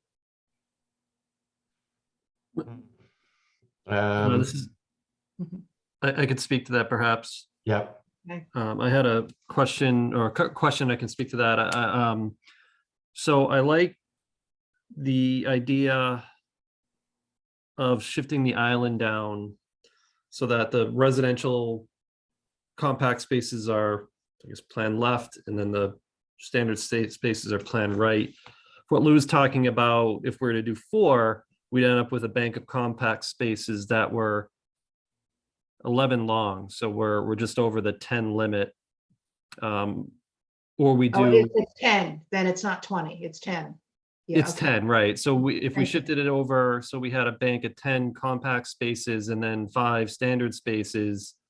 I think those are the kind of, we can use the island kind of to break up the areas. And then I think with regards to, I'd hate to stick signs everywhere, because they can really take away from the aesthetic of it. And, utilize, either not numbering the spaces, or if they do need to be, maybe there's only numbering on some of them if they do need to do that, but it's really, it's a property management thing, and it's a familiarity thing.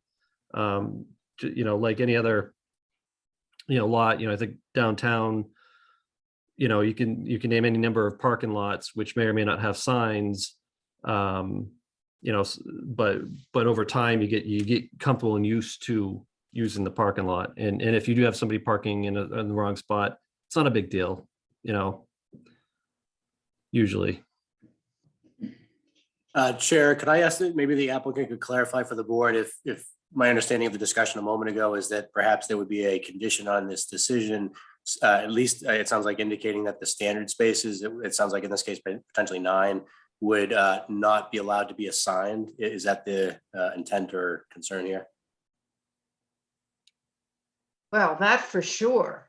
But I was, all right, I'll just stop being worrying about it, because I'm more conscientious. If I see a number on a spot in a residential area, I won't park there. But maybe other people aren't as conscientious, and it works itself out.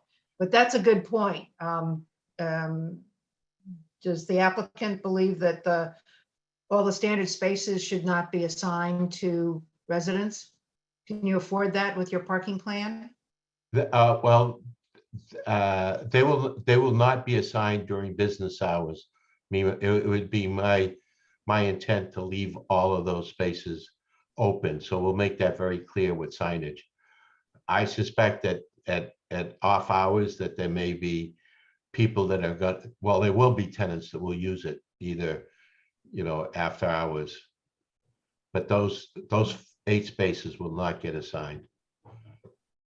In terms of, Bonnie, I think you're right in terms of these other spaces being numbered. So I'll have to think about that. You raised that question. I'd want to make sure that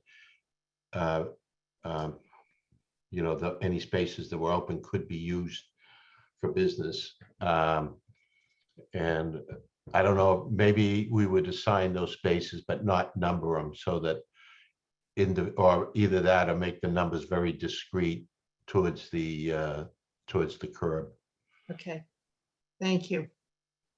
Don. Yes, a couple of questions or clarifications, please. This is on the special conditions for item number 13, the Hill Parker Street intersection. I did notice some comments by John Eric White. I believe they were today or yesterday, and there were some discussions with the applicant's team back and forth. And it was unclear to me whether that's been resolved, and if so, I believe we've been discussing there's going to be a resubmittal, at least of some of the plans that are modified. And if I'm correct in my understanding, there's been some discussion and or agreement. Will those plans be modified? So it's a question, I guess, to Andy or you, Bonnie, or the design team.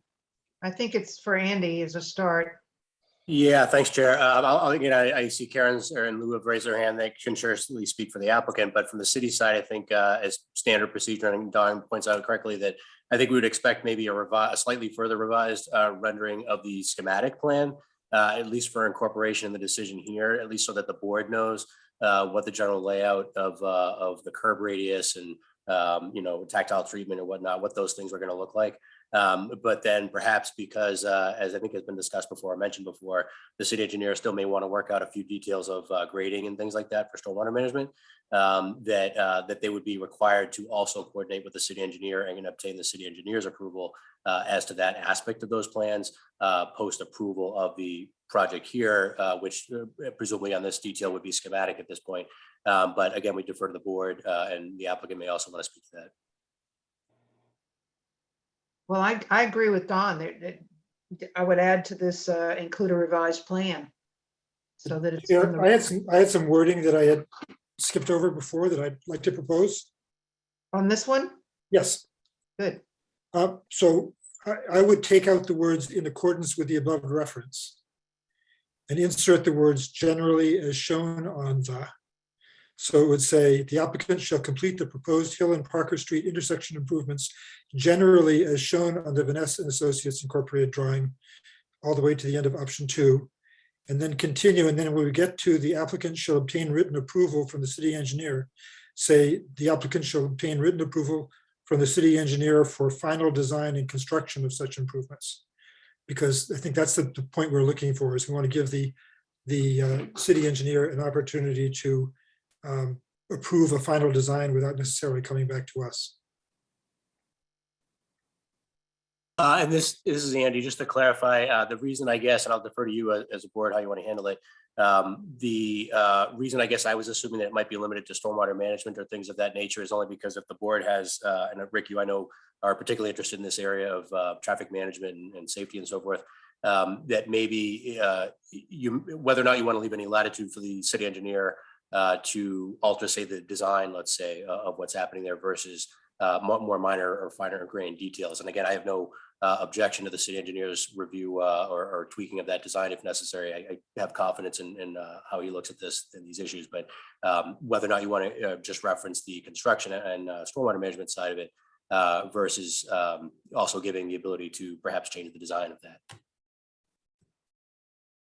Well, and by design, I meant some of the things that he talked about in terms of the stormwater channels, you know. The actual Sure. Yeah. Yeah, and I'll defer to you as a board, but whether you want to limit it to those types of tweaks to the plan or the improvements you see on the sketch versus giving a little bit more latitude to perhaps tweak that even further. Again, no preference on my part, just wanted to make sure that as to this saying final design and construction. So. Well, it does say final design and then goes on to talk about adjustments to stormwater management. So that would be included in the same, right. Same approval. So I think that's covered. Yeah, I think that John Eric, would do a really good job on this. So I share that opinion. I just wanted to clarify. Yeah, thank you. I just wanted to make sure the board was comfortable with the detail, but I certainly I think John Eric would do an excellent job on any of the details there. Yeah. Okay. Good. Don, are you still on this one, or you want to move to another condition? Another condition, the actual one that's not on here. When I was reviewing the plans, I did see the stop sign at the end of the entrance to the development. And I did notice a reference of R1.1, which I think in turn references one of the transportation engineer packages, but I didn't see on the drawings how we were going to tie in that stop sign or a flashing sign similar to what we have on the rail trail crossing. And it's really a question to the design team. If I just missed it, if it's on the drawing somewhere, that's fine. If not, it's not 20 Parker Street stop sign indicator. Dawn, I think it's because that was addressed by a special condition because even a plan notation may not be adequate to clarify what was required there. So we put that as a special condition. Okay, I see. And Bonnie and Andy, you're right. That was my fault. That's Sorry. okay. You just fell asleep before you got to 20. That's all. No, I don't know how I missed it candidly, but and the last one is for item number 14. And I see the comment in pink or whatever color that is, Andy. And I just want to confirm my read of this is with respect to this Route 1 is that the applicant, I presume, is agreeing to an increase now of $30,000. But the obligation of the applicant is either design this or $30,000. If for some reason the applicant does not have control of this lot, the applicant's not going to be responsible for operation and maintenance of this intersection and traffic lights, et cetera, right? Correct. So there is the two traffic details that were submitted by the traffic consultant, Scott Thornton, who's here this evening, show the two options there, one being a 4-foot sidewalk in the worst case scenario, the other one being the 8-foot. And this condition assumes that the city may, if necessary, take the role of acquiring the strip of land needed, only because the applicant can't necessarily take property if needed. But this is, the idea here was that if the applicant is not able to close that loop, that it would allow the city to do so using the applicant's funds to make sure that that connection is appropriately wide. And I guess, Andy, my question to that point is, if that's the case, it may be, and I guess it was a bit unclear to me. Now we just had the snowstorm we have. It's now the city owns that or has control of it. They'll be responsible for clearing that sidewalk, that small section versus. Oh, sorry. Sure, that's a good point. I mean, if to that concern, we could certainly add language in here that if that area is widened in either event, that they are responsible fully for all that walkway width, just to be sure. Although I think that is partly covered with another condition. We certainly could add that language here if that addresses. No, I'm not saying, no, I guess we don't. I was just curious whether we're expecting the applicant to, it sounds to me like we're not expecting the applicant to take any responsibility for something they can't control. So I just wanted to confirm that. It makes sense to me. Thanks. Lou? Yeah, yes. It is my understanding that everybody in the city who has a sidewalk in front of their house or building is responsible for clearing the snow. I wouldn't understand why I would have to be responsible for my neighbor cleaning my neighbor's snow off of his sidewalk. And as a responsible resident of the community, I don't understand why he wouldn't do it and be responsible for that, why it should be put on to me. I'm volunteering to do this sidewalk, even though it's not in front of my property. I'm willing to do it, but it doesn't seem like any of this should be my responsibility, but then to have to maintain it into perpetuity doesn't seem fair. I happen to agree with you. So there's nothing in there that says you have to maintain it. It just says, if you work out a deal with him, you'll put it in there. Okay. That's what it says right now. And then it becomes his responsibility because it's a sidewalk in front of his property. That'll have to be dealt with if it turns out to be a problem for that short strip that doesn't get plowed. And we'll certainly hear about it because it's a rail trail connection that we need to cross the street. So don't worry about it. I don't think you should be held responsible for that. I just have one in connection with clearing of snow and maintaining the sidewalks. There was one condition in here that requires us to keep the sidewalks clear, the full width, the full 8-foot width. And that would certainly be my intent. But after, really heavy snowstorms, it's not always possible to do that. I drove around the city today and I can honestly tell you, I didn't see one sidewalk that was cleared. If it was an 8-foot sidewalk, was cleared the entire 8 feet. Some was, usually one pass of a snow blower, sometimes two. That's not the way I maintain my property, but it becomes, when you have a heavy snowstorm, people are really busy. You try to open up sidewalks so people can pass. And then as time goes on, you clear it up. And I think we're being required to keep it open the full width at all times. I had suggested to the greatest extent feasible or what's commercially reasonable. And the reason for this is I wouldn't want to be, have a slip and fall on my property and then have somebody say, well, listen, you were required by the city to go from edge to edge. I even noticed some of the city properties I was in front of the public parking garage, and that's not cleared edge to edge. So even the city isn't able to do it, and they have a lot of equipment and resources to do so, so. Okay, I see some of the. You've seen 4 now, if you can see the screen, 4 has Yeah. been adjusted Okay, thank to the you. greatest extent feasible. Okay, thank you. Great. Okay. I don't see any more hands up. Rick, are you still working on more conditions? No. I'm sorry, was that a no? No, You're done. I'm done. I could come up with some if you're No, anxious.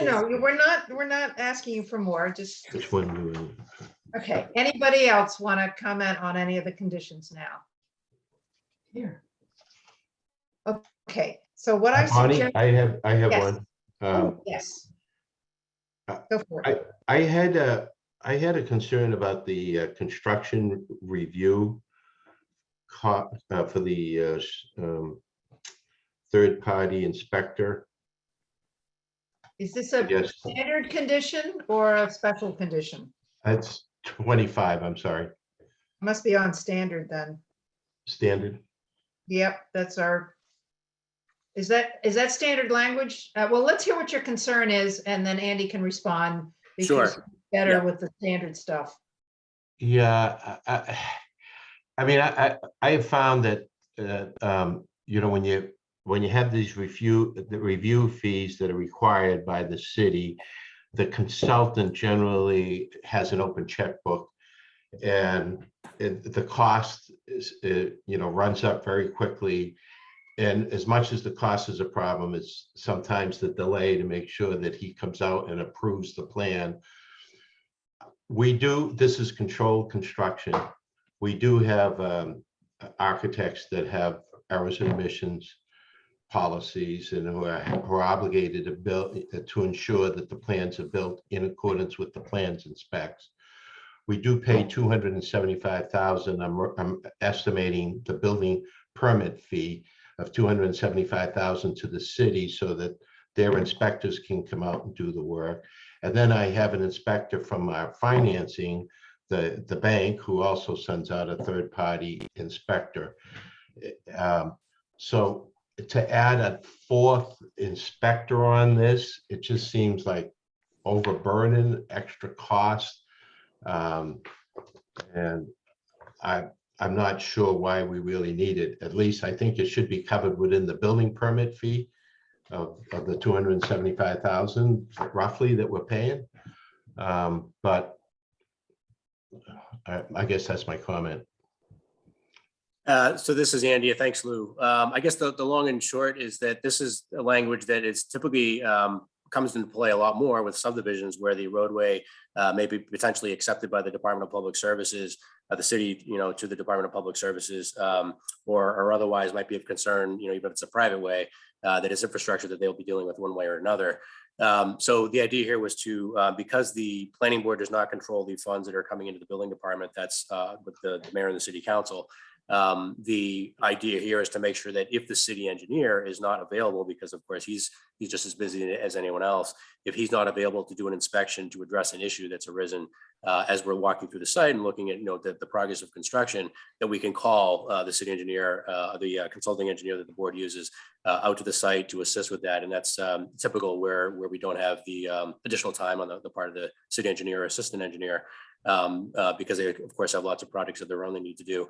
So should that be the case, we would draw upon these funds, but certainly this would not be a heavy draw on this for this particular project. As you mentioned, there's, you know, construction control of the project, and obviously we'll be overseeing to make sure that things are in compliance with the layouts and so forth. But this is mainly so that if there's an issue with utilities, stormwater, et cetera, that arises for one reason or another, that we can get his opinion and to resolve that issue in an expeditious manner.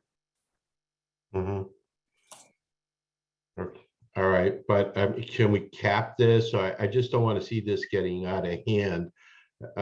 You know, I understand that when people do subdivisions, I mean, their fees, they don't pay a lot for, and you can correct me if it's different in Newburyport, but I've done subdivisions in other communities, and you know, we post a bond that says the road has to be finished in accordance with plans and specs, but we don't pay, you know, very high.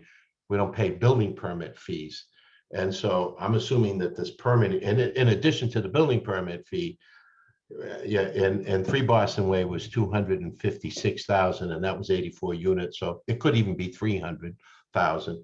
We pay electrical fees, plumbing fees, gas fees, and we pay a lot of inspection fees. We got to be over 400,000 in inspection fees. And just to keep paying fees for, Yeah, Lou, just to Yeah. clarify again, from my perspective on that from experience here and then with other projects is this would not be, this would be on an on-call request specifically to look at a specific issue as opposed to, for instance, Evergreen, the Port Place subdivision where the consulting engineer had to go on quite a frequent basis to monitor the whole construction progress with us. Whereas in this instance, there's gonna be limited uses of these funds only to address an issue if it arises essentially. So. all right. All right, is there any, well, can we state that if there's a, So you I- want this by exception is what you prefer. The use of these funds for specific exceptional situations that need to be reviewed. Is that the idea, Andy, that you're proposing? Yeah, I certainly think between now and the next meeting, I could take a look at this language and tweak it to address Lou's concern, in part. But I think to the largest extent, I think we'd still want to keep this provision so that the board has at its availability and the city as a body has its availability to call upon the consultant if needed for those instances. We certainly could revise the language to, clarify that the scope is somewhat limited here as opposed to just constant review of the construction progress. right? I mean, as part of the controlled construction, I'm not sure how often we file reports, but it could be. And Scott, could you weigh in on how much we typically, how we file our reports on your engineering stuff? Sure. So there are a couple different, and it's covered here as well. So I'm asked at the end of the project to typically sign an as-built plan and a certification that it was built in compliance with the approved plans. And the only way I can do that is being involved during construction, throughout the construction process. So with Lou's projects and with the Boston Way, we're on the weekly meetings when they're dealing with the site stuff. So it's a lot more on the front end of the project when a lot of the site work's going on.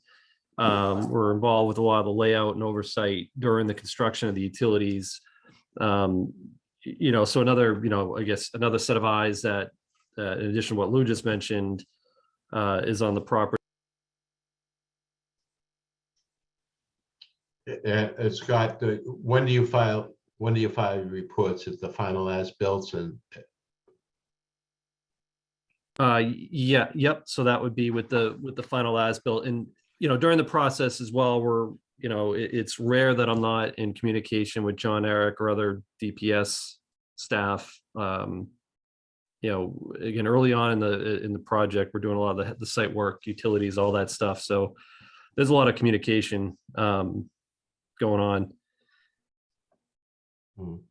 As far as reports, we don't typically submit reports. DPS is going to have their own crews out there, and all the installation of all the utilities, all of that is being done with testing requirements, and then all the just the construction controls. When we do the specifications, the site contractor is required to submit compaction reports. So you typically have a company like UTS out doing compaction testing, both on some of the sub-base materials and also your finish materials for subgrades on paving. And we're also reviewing all the construction shop drawings during the process. So, all this information's there. There's a lot of oversight that goes into one of these projects. Okay, well, I guess if I could have an opportunity to work with Andy during by the next meeting, I'm working out what language would work for you, for the city. I just don't want this to be open-ended.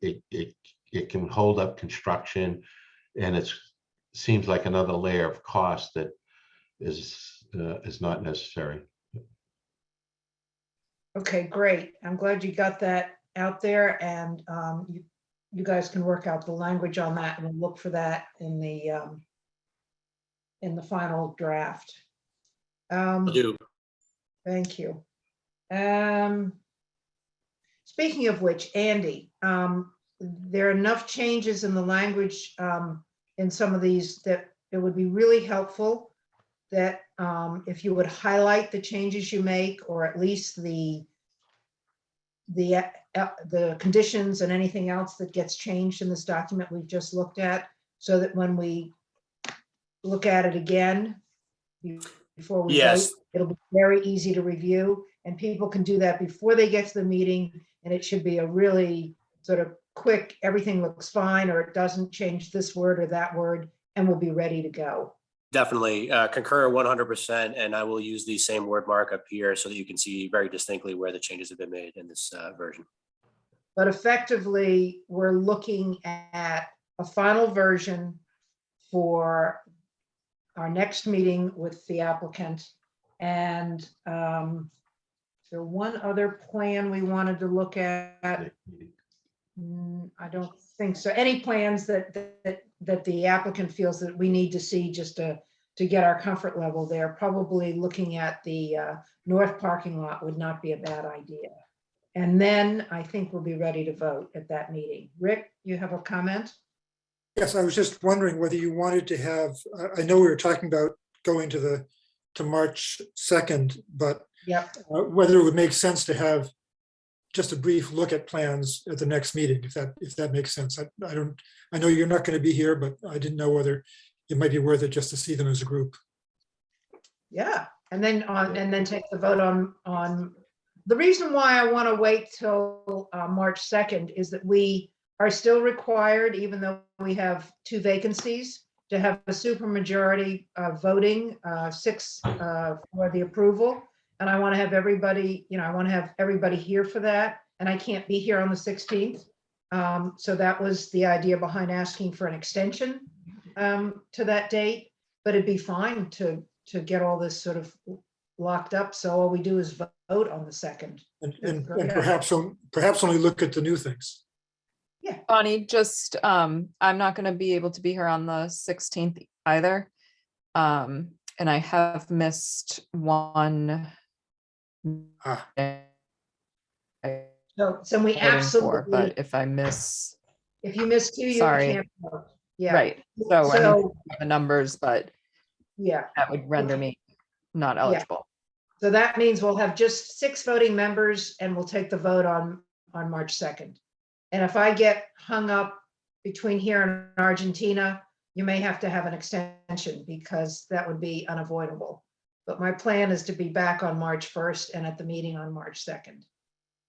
And hopefully everybody else can make it. Obviously, if there are unavoidable, illness or what have you, we'll just extend because we've got to have 6 members to vote for this.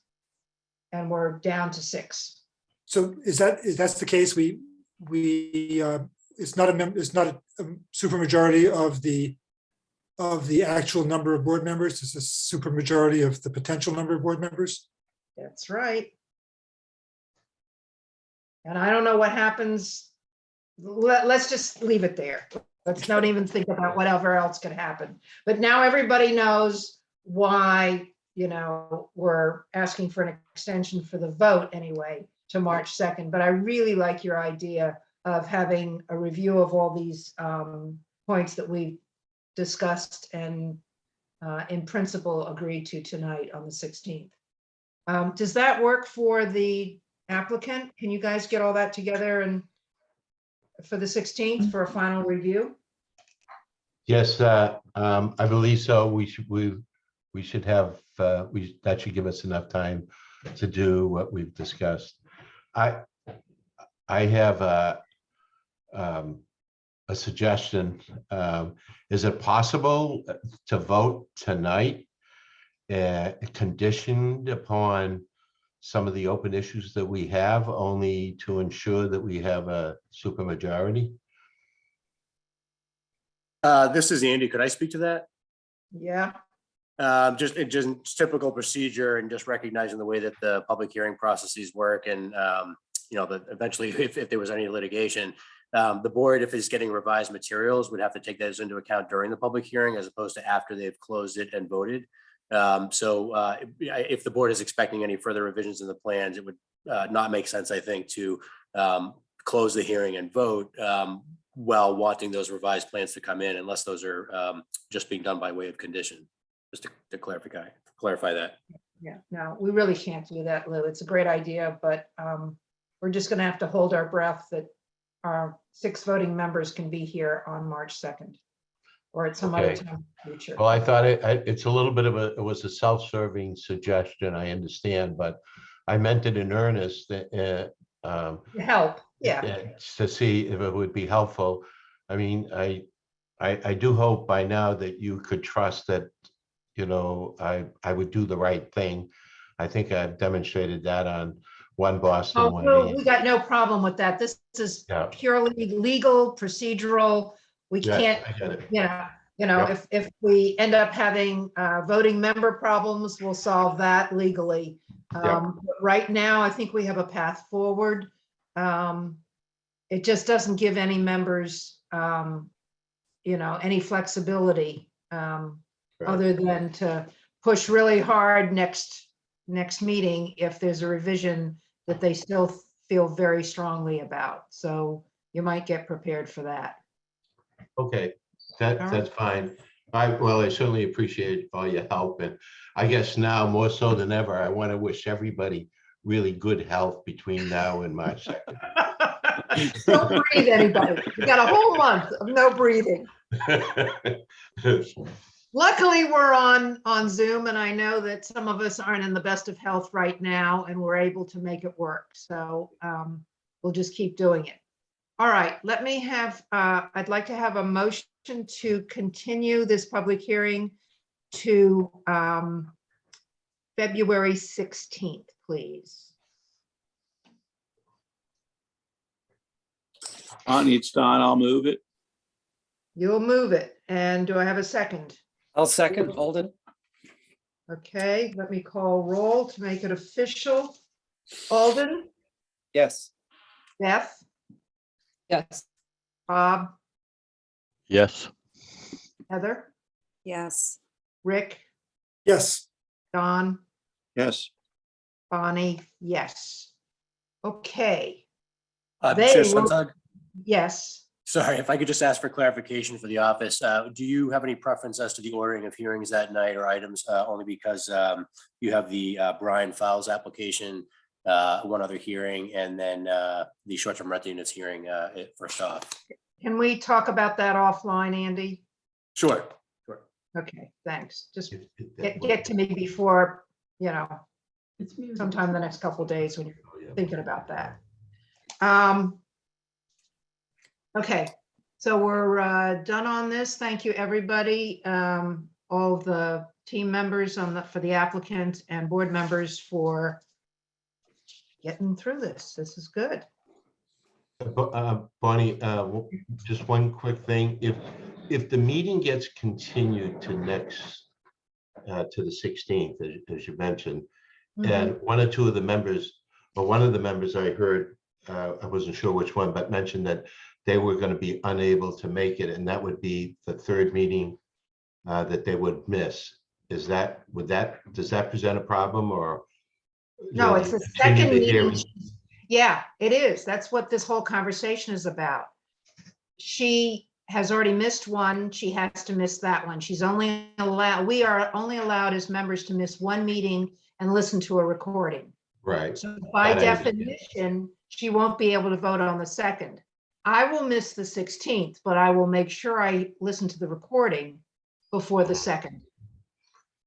Okay, so I guess what I'm just was wondering is it necessary to meet on the 6th, to continue the meeting on the 16th, so as not to allow two of the members at least to have an absence in case this thing for some reason gets derailed on March 2nd? Ah, I see what you're doing. So you would like to go to March 2nd, review all the revisions at that point and then go for a vote. Do it all on March 2nd and Yeah. not risk another meeting out there. It won't make Right. any difference. Oh, I see what you mean. If she can't make, yeah. So, Yeah. but we could, Preserve 7 voters. right, we would submit all the information and everybody would have an opportunity to review it, when we submit the information, but not discuss it and hold a public hearing on the 16th, but everybody would have a opportunity to review. We'd get the drawings and the revisions in as soon as possible by the 16th or sometime. Yeah. And then people, the board members would have an opportunity to review it between then and March 2nd, and then just have one meeting on March 2nd. And hopefully we can get it. Yeah, Yeah. and then if there was a problem, You're I don't know, absolutely right. I'm just throwing it out there. Yeah, because that was the original, that was plan A, and then Rick threw in the idea that it would be more efficient to review on the 16th, and then we ran into trouble with 2 of us not being here on the 16th, one being knocked out for voting completely, and then me having to listen to the recording and be at risk if anything happened after that. Rick, you put forward that idea of meeting on the 16th. Do you see any problem with going back to plan A? No, I don't. I think it just it might make the meeting longer, but that's all. And it might be safer. So maybe the original motion maker and seconder should. Yeah, well, I'm happy to do that. Bonnie, I guess we do have to make a motion. I'll make a motion to withdraw my motion. If whatever the Motion to Robert's Rules reconsider. of order is. Yep. We gotta go do that all over again. I'm sorry. No. Okay. I would suggest just a motion to reconsider, have that vote, and then do the vote again on the continuance would be my recommendation. All right. Can we do it all I'll in one motion? I'll make the motion to reconsider. Okay, and move the public hearing to March 2nd. Well, I didn't know whether we needed 2 votes. First to reconsider. Oh, we get all at one and then move the public hearing to March 2nd. Yes.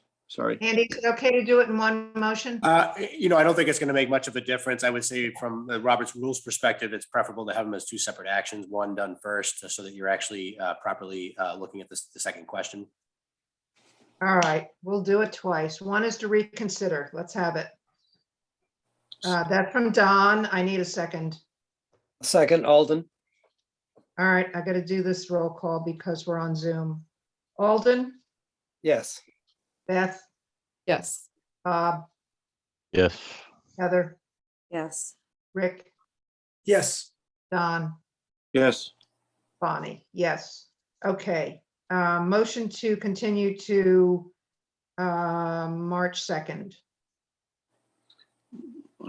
Alden, I was hoping you'd make it. I'm afraid I'm going to jinx something. So moved, Alden. And second? I'll second. It's Beth. Thanks.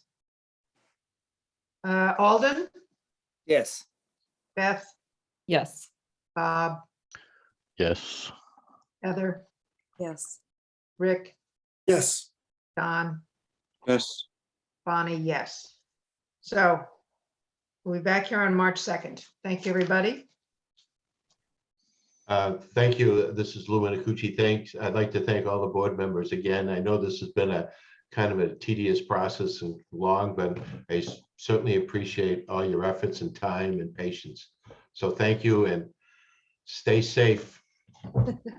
Well, it feels like a real partnership this time. I agree. Yeah, this is working very nicely. So I certainly don't begrudge the time. I think we've got a better result all the way around for all of us working together on it. So I appreciate your openness to our recommendations. Okay, thank you. Good night. Good night.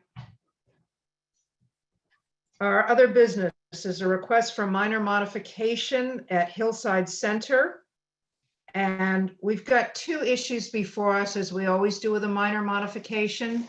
We'll listen to the applicant, and then we have to decide if, in our opinion, it remains a minor modification, or if we think it trips a wire of some sort from anybody's point of view to be discussed.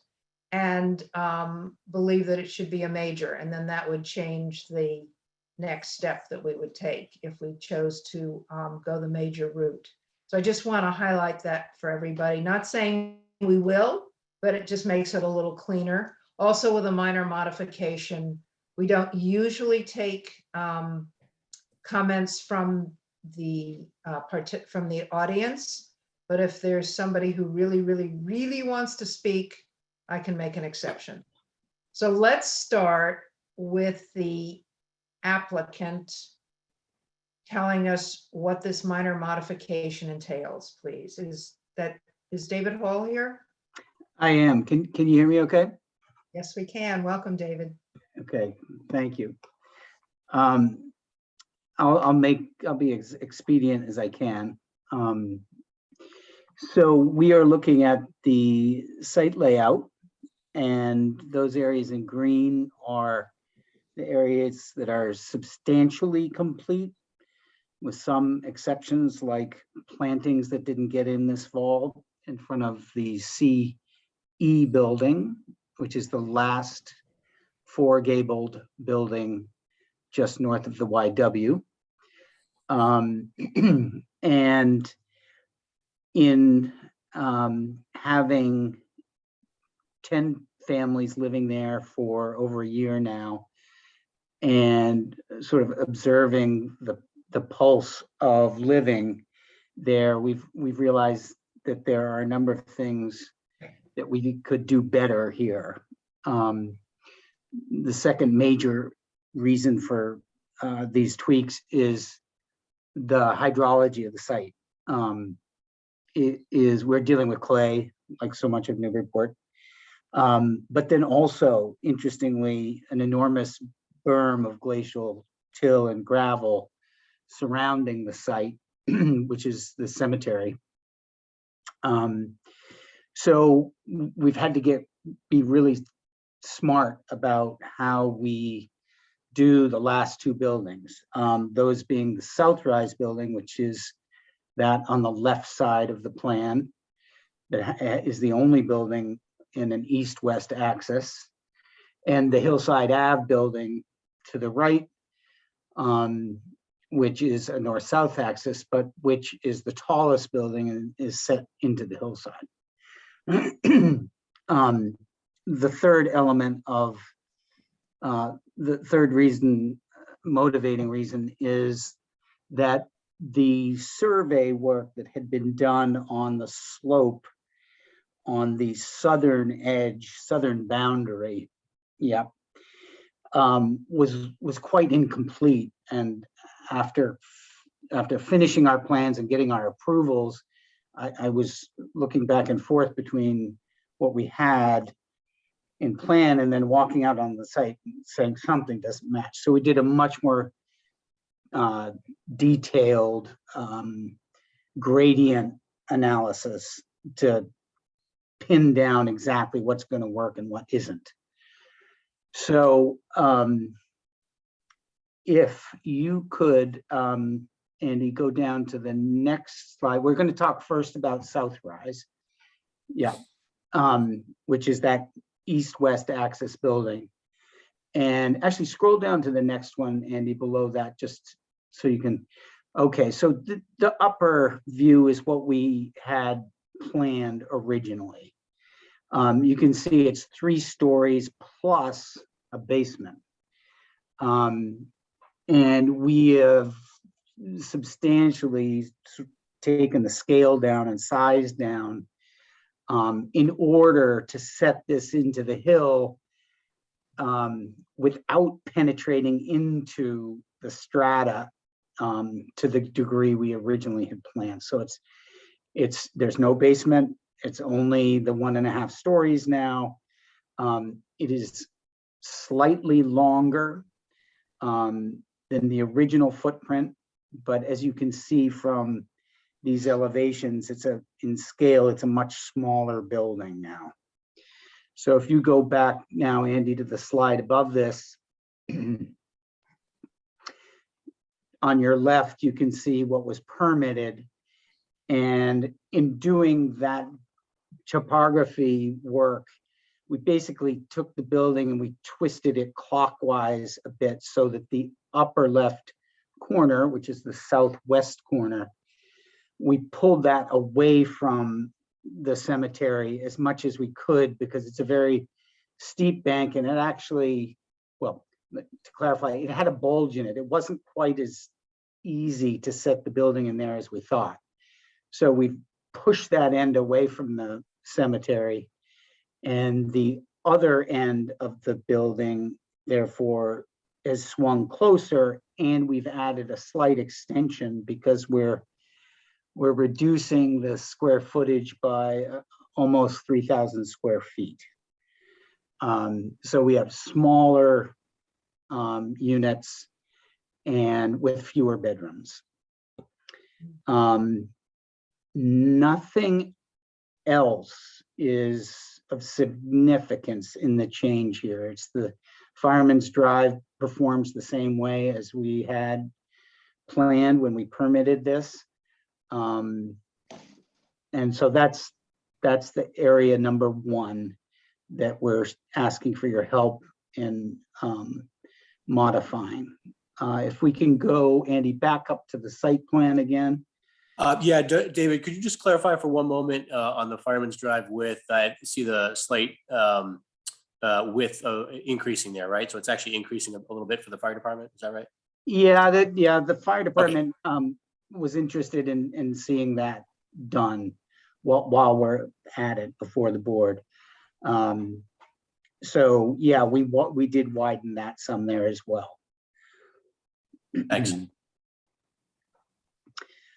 Okay, again, now this is the, you would never see this building from this direction, because when you're in the cemetery, you're actually now, because the building's lower, you're going to literally look down on the roofs of the building. You're never going to be able to look horizontally at it.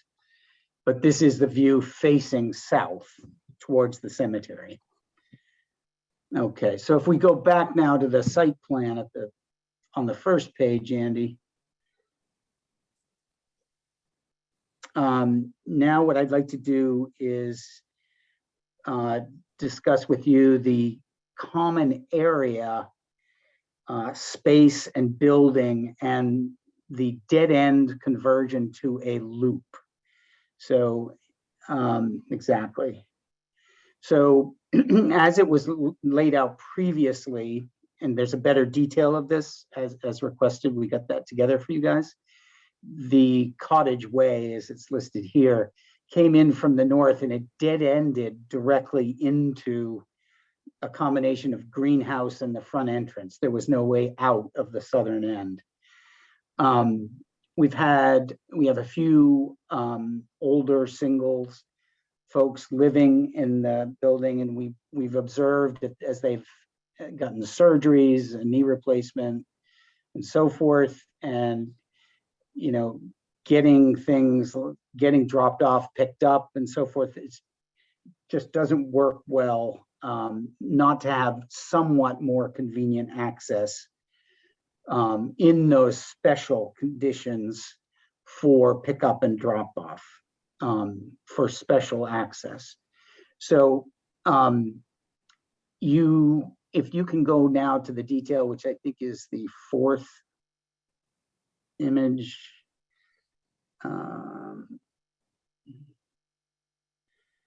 Yeah, there you go. Okay. So on the left, you can see that we have 11 parking spaces.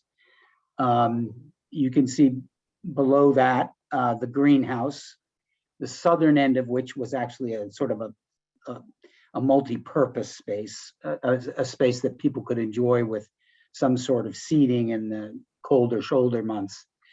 And then there was an alcove entryway connecting the greenhouse to the common space on the level one, and Fireman's Drive just died into that. So what we've done, as you can see to your right, is we've arced the Cottage Way into that formerly rectilinear parking area. The deputy was really hot on this. He saw it as a big advantage for safety. You'll also notice that Cottage Way was pulled away from the building some to the west. So it sits about 5 feet off the building now instead of being right up against the HA building at the bottom of your screen. Exactly. So this seems to work really well. I'm particularly happy with this setup.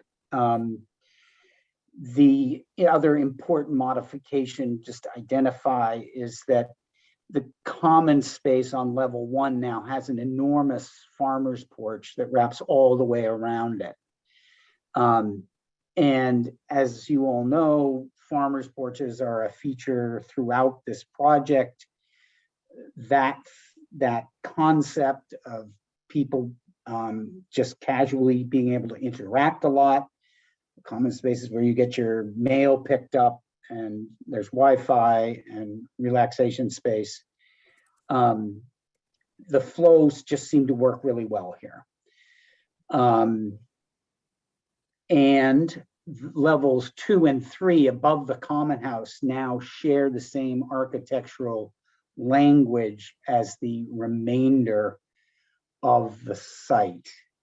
You can scroll down now, Andy. And okay, so this is the view from the west, which you actually can't see unless you're in the Cottage Court building, because it's between Cottage Court and the Hillside Ave building is the Cottage Court building. But on the right end of it, you can see a silhouette on the upper elevation that was the previous plan. The bottom is the modification. And again, you can see that very large farmer's porch that wraps around. We've developed this on-site construction of wall panels, which are super insulated. All of our work is being done to Passive House standard. We've been really happy with their performance. If you were to shut your all heat off, even on these coldest nights, we found the homes don't drop more than 3 degrees at night, which is really amazing. Same standard, we get to take that same wall system and use that now on the upper 2 levels of the common house building. So this was strategic from design and performance from those perspectives. If you can scroll down now, Andy. All right. This is a view of the Hillside Ave building now, as though you're on Hillside Ave looking to the west. The leftmost end of the elevation is the prior configuration design, which I wasn't actually particularly happy with. You can see how it's been modified, and it takes a lot of the language from the rest of the site and pulls that into that building. All right, let's scroll down now. Upper left corner, this is the view from what we call the central basin, which is where all the veggies are grown, and it's sort of the heart of the permaculture design space. So you're looking north. Upper left is what it was with the greenhouse and the common space on level 1, and then residential upstairs. Lower left is now the elevation of the revised design. Right side doesn't really change significantly, although there's some missing windows I noticed tonight in that should have been put in.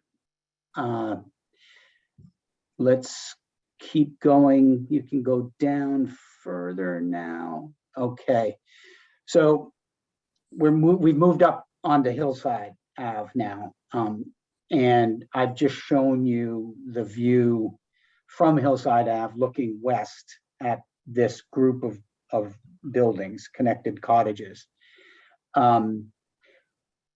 Key is that water water, the hydrology of the site, as I mentioned, compared to Lou Minicucci's site, this site is absolute chaos in terms of height changes, and it's very complicated.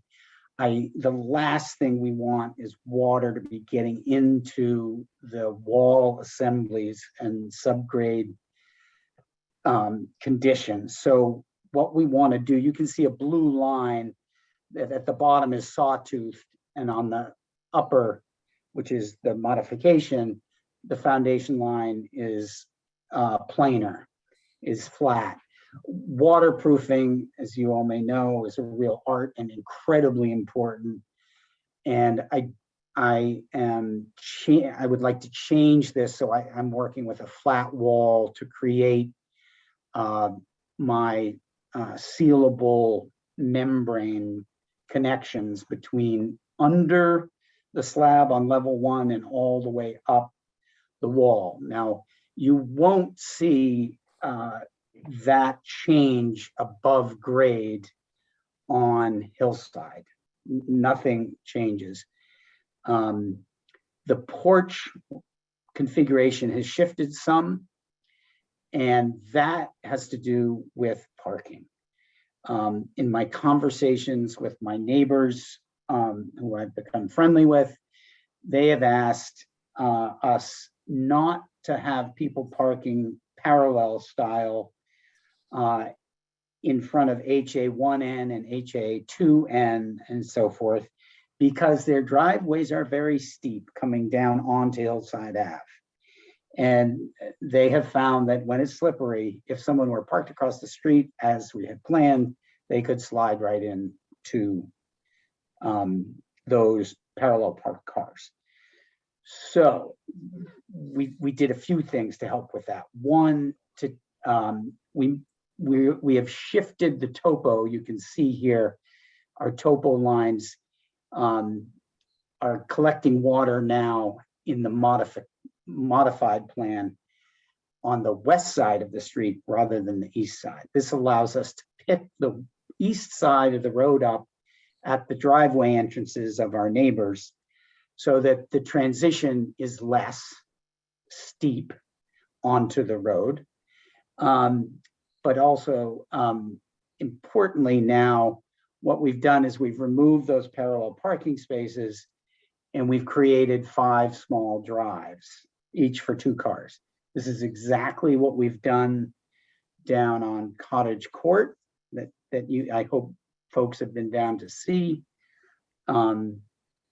You pull into the drive, there's a storage area with an overhang directly ahead of you as you pull in, which is great for bicycles and strollers and so forth. So the travel width of Hillside Ave previously tapered from 24 feet. Now, this does not include the space of the parallel parking spaces, but you had 24 feet, and it tapered down to the south to only about 19 feet. In making this modification, the travel lane width is now all consistently 24 feet. Our parking works out so that previously we had 8 parking spaces on Hillside Ave property. I'm not talking about on-street spaces, but the part of this site that we control parking spaces. So we went from 8 to 10 spaces.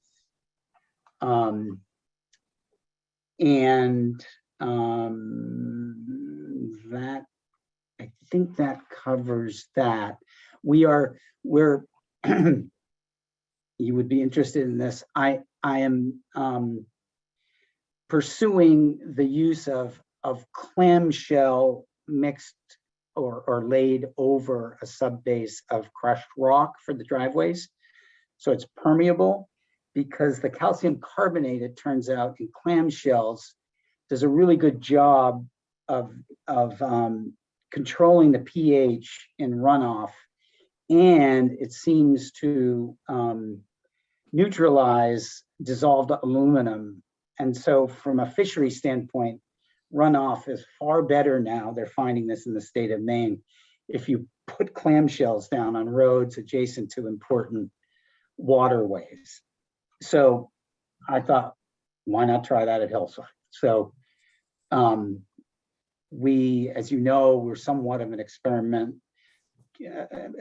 guinea pig environmentally here, and we're trying to be innovative. So we'll have a porous clamshell over crushed stone surface in all those driveways.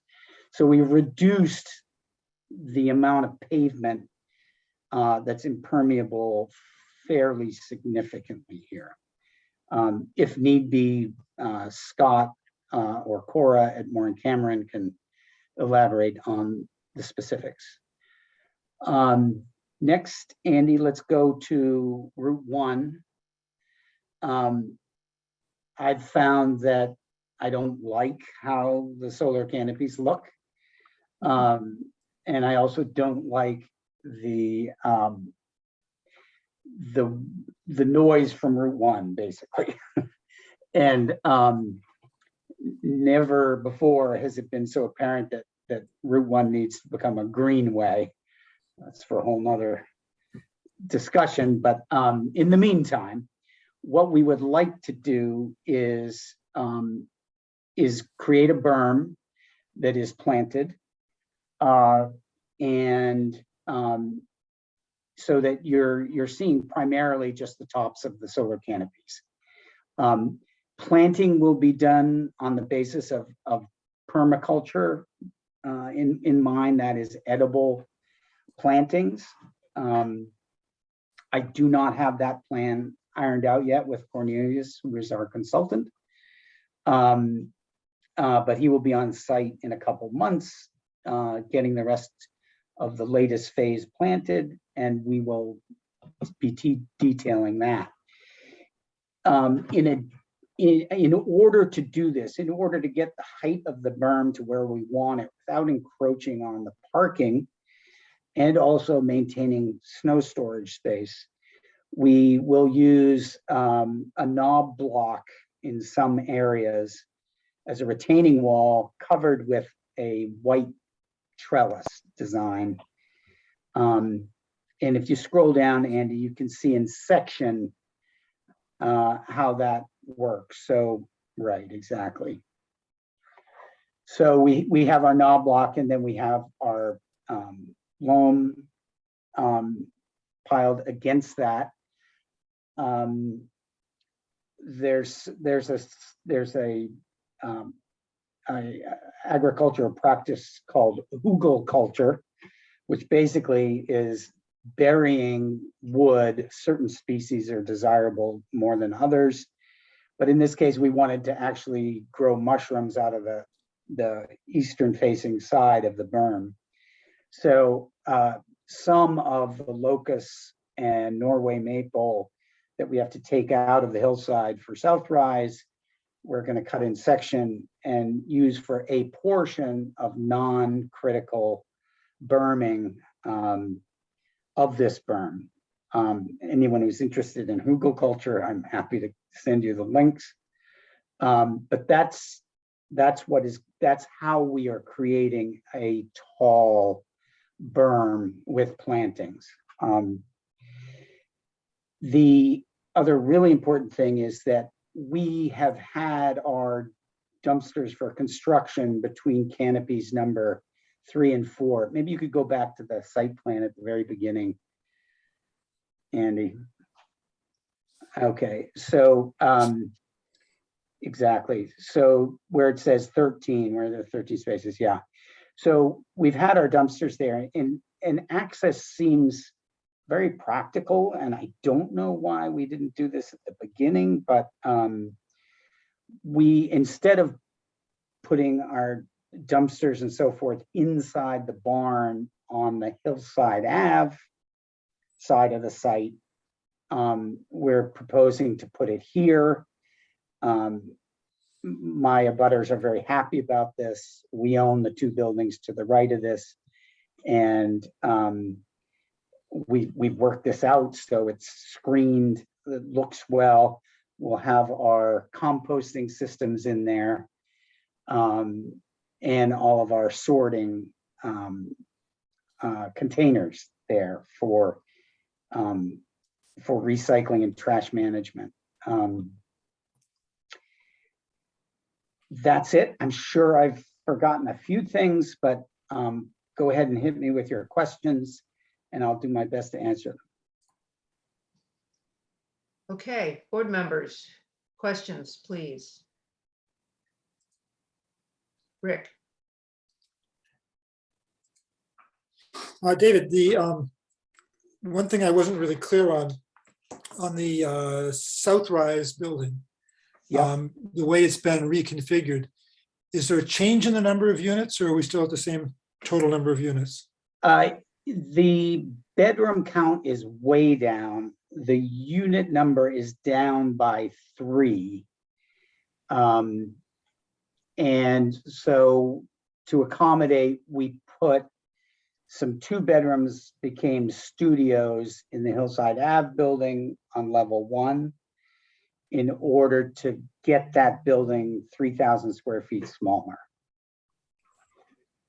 I guess my question was, is part of the request there's no increase in total? From No.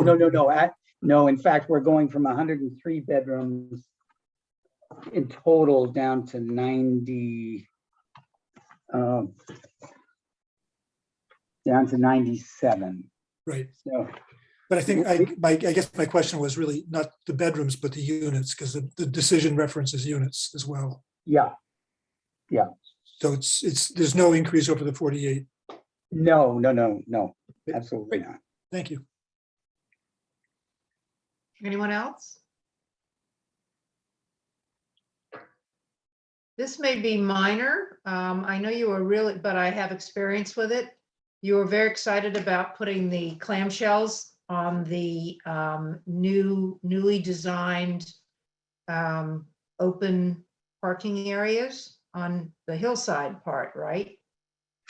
Well, it would be Fireman's Drive. It's the areas where it's specialty access. It's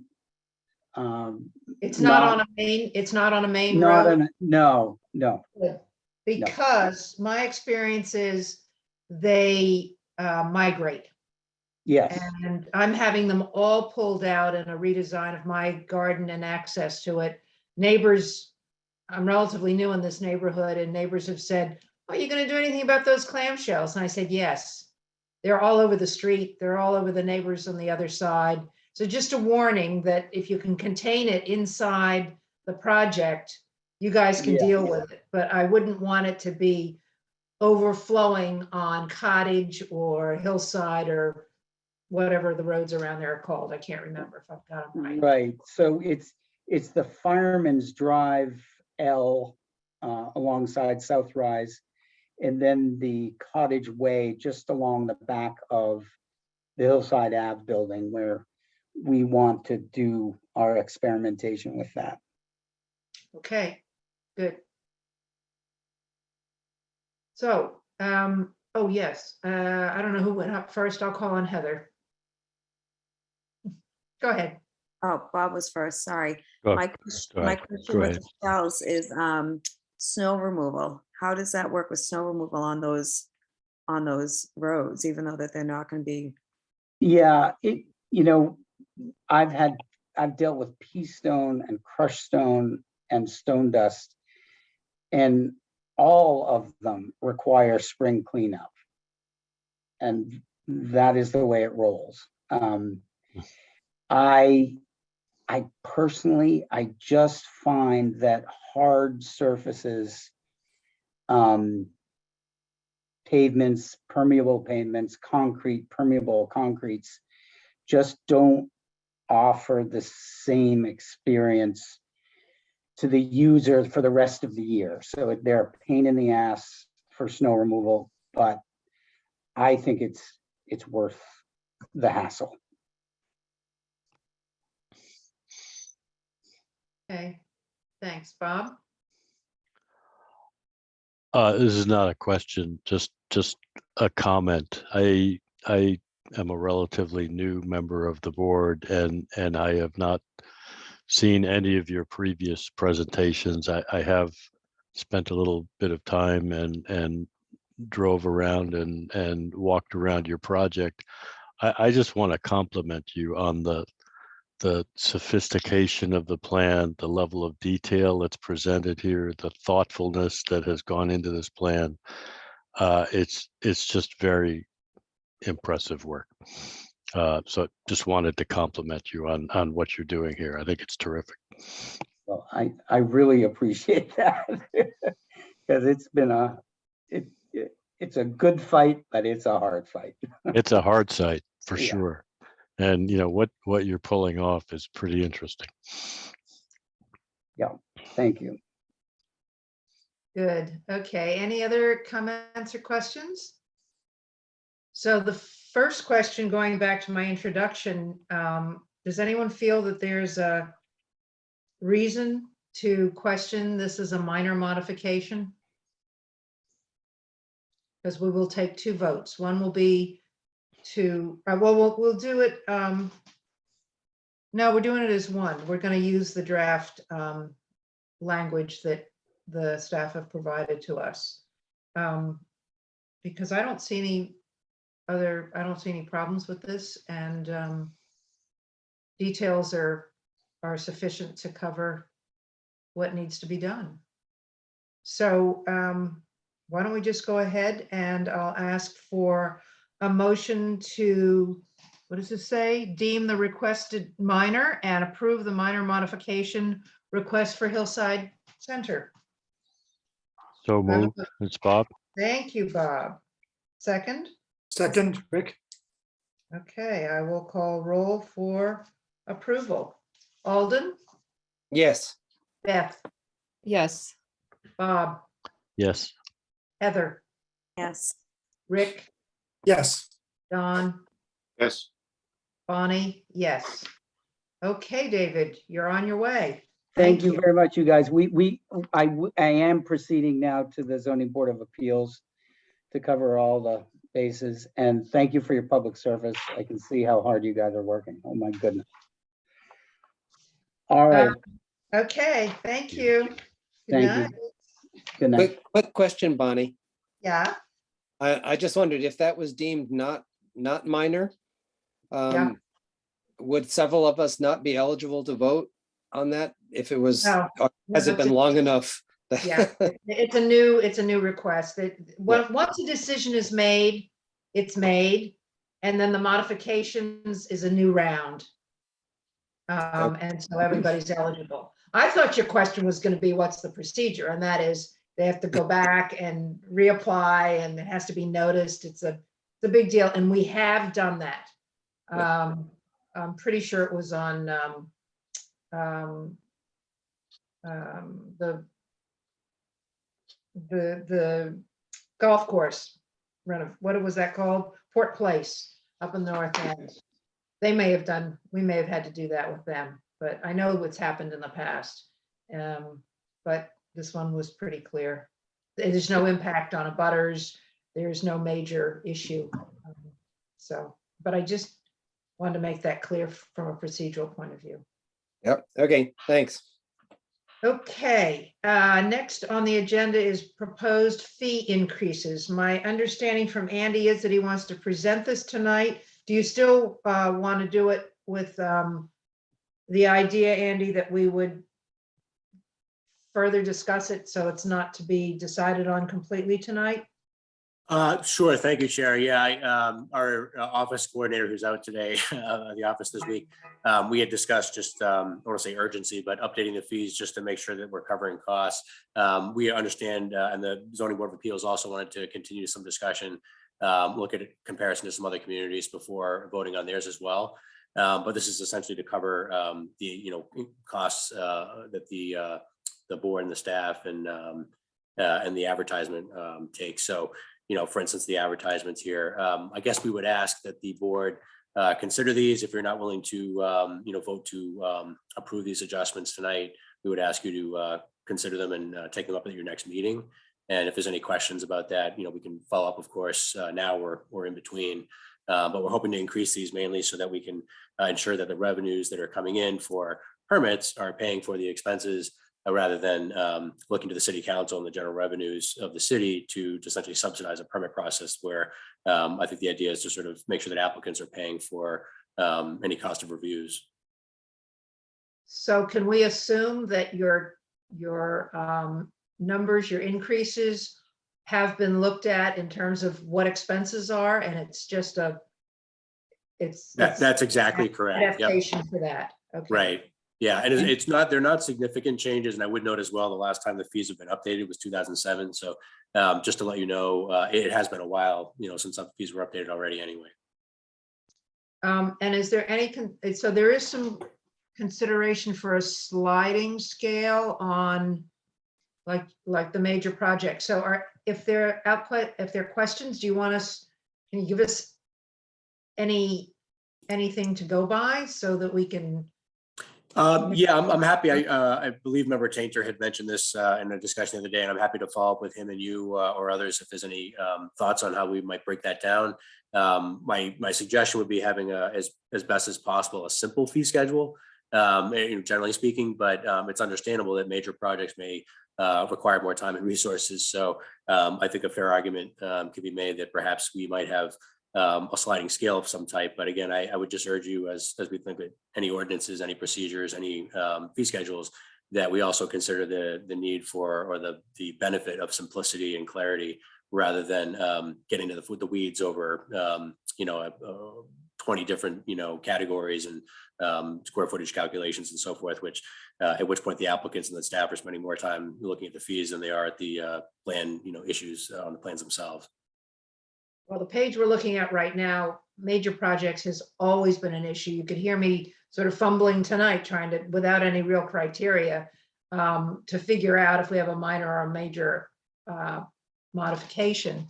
The same with the project to begin with. The zoning is not as clear as we would like it to be, but we don't know where to put those stakes in the ground. So if Rick can speak to this one in particular, just so we know what the thinking is on the possibility of different size projects having different fees. Sure. Well, I think that tonight's discussion about the Minco project, and clearly $500 doesn't cover the staff time that's gone into that. So I think that we should have some type of sliding scale. And I think it can be as simple as the definitive subdivision plan. So I think that it could be based on scale. And as Andy has on the note on the side, could be based on unit count or square footage. There's different ways to look at it. And I think that you can come up with a reasonable sliding scale that really represents the complexity of the project. So I think that that's kind of the big thing that jumped out at me. Okay, is there a second page on this, Andy? No, thanks. What you see is before you is the sum, or certainly if you want to discuss adding categories or whatnot, but this is the sum. No, that's fine. I think that's the only one that needs to be worked out. And if you and Rick can talk about it and come up with, decent break points. Sure.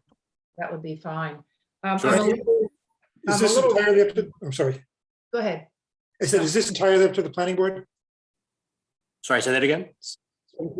Yeah, the planning board has the sole authority to set these fees? No, we're also coordinating with the finance director and the council as necessary, but we're trying to close off any loose ends here. Procedurally, there was actually a recent ordinance amendment sometime last year whereby the council had more specifically itemized fees. And so we're trying to cover the bases by looking in reference to the board's regulations and fees it's established previously and had for years. We're trying to reconcile that with the council's order as well. And as I've discussed with the finance director, not atypical when fees haven't been updated for quite a while. You're basically keeping up with the cost of inflation, so to speak. Great, yeah, thanks. All right, so is there a reason to move this thing quickly? I mean, can we vote and then just say with, final determination on the two outstanding issues to be determined with appropriate members of the two boards? Do you want that decision tonight? No, I think it's fine. I guess I would say I think it's fine for Rick and I to work on some tweaking to this and then come back at your next meeting, or if you're assuming the next meeting, hopefully at the tail end, and we could close that loop. And but Yeah. I think that's fine. Okay, because it could be a real quick look at. I was going to say we have a lot on the 16th, but this could be a 5-minute thing and it's done. Okay, so why don't you don't need a vote on this, do you, tonight to continue it? No, thank you. We'll just carry it on the agenda under other business, and if we can tackle it that night, great. Okay. All right, we so delegate, done. Okay, moving on to approval of the minutes as amended, because at least 2 of us have looked at them and given some feedback to Linda, which is non-substantive, but I'll take any more, or she'll take any more comments if anybody has them on the minutes. And then we'll go for a motion to approve as amended. Could I have that, please? So moved, Alden, motion to approve as amended. Second, I'll second it. that's Heather. It is. Thank you. And we'll go for approval by roll call. Alden, Yes. Beth, Yes. Bob, Yes. Heather, Yes. Rick, Yes. John, Yes. Bonnie, yes. Okay, those are approved. The last item I wanted to be sure we got to tonight, but we don't have to do anything other than just look at it and get people's initial reactions and additions if you want, is to the planning board priorities for 2022. Rick and I submitted this. It's not a final list. However, looking back at what we didn't do in 2021, I think we overestimated how much energy and we had to put into it and how much time it would take to do the things that were on our list before.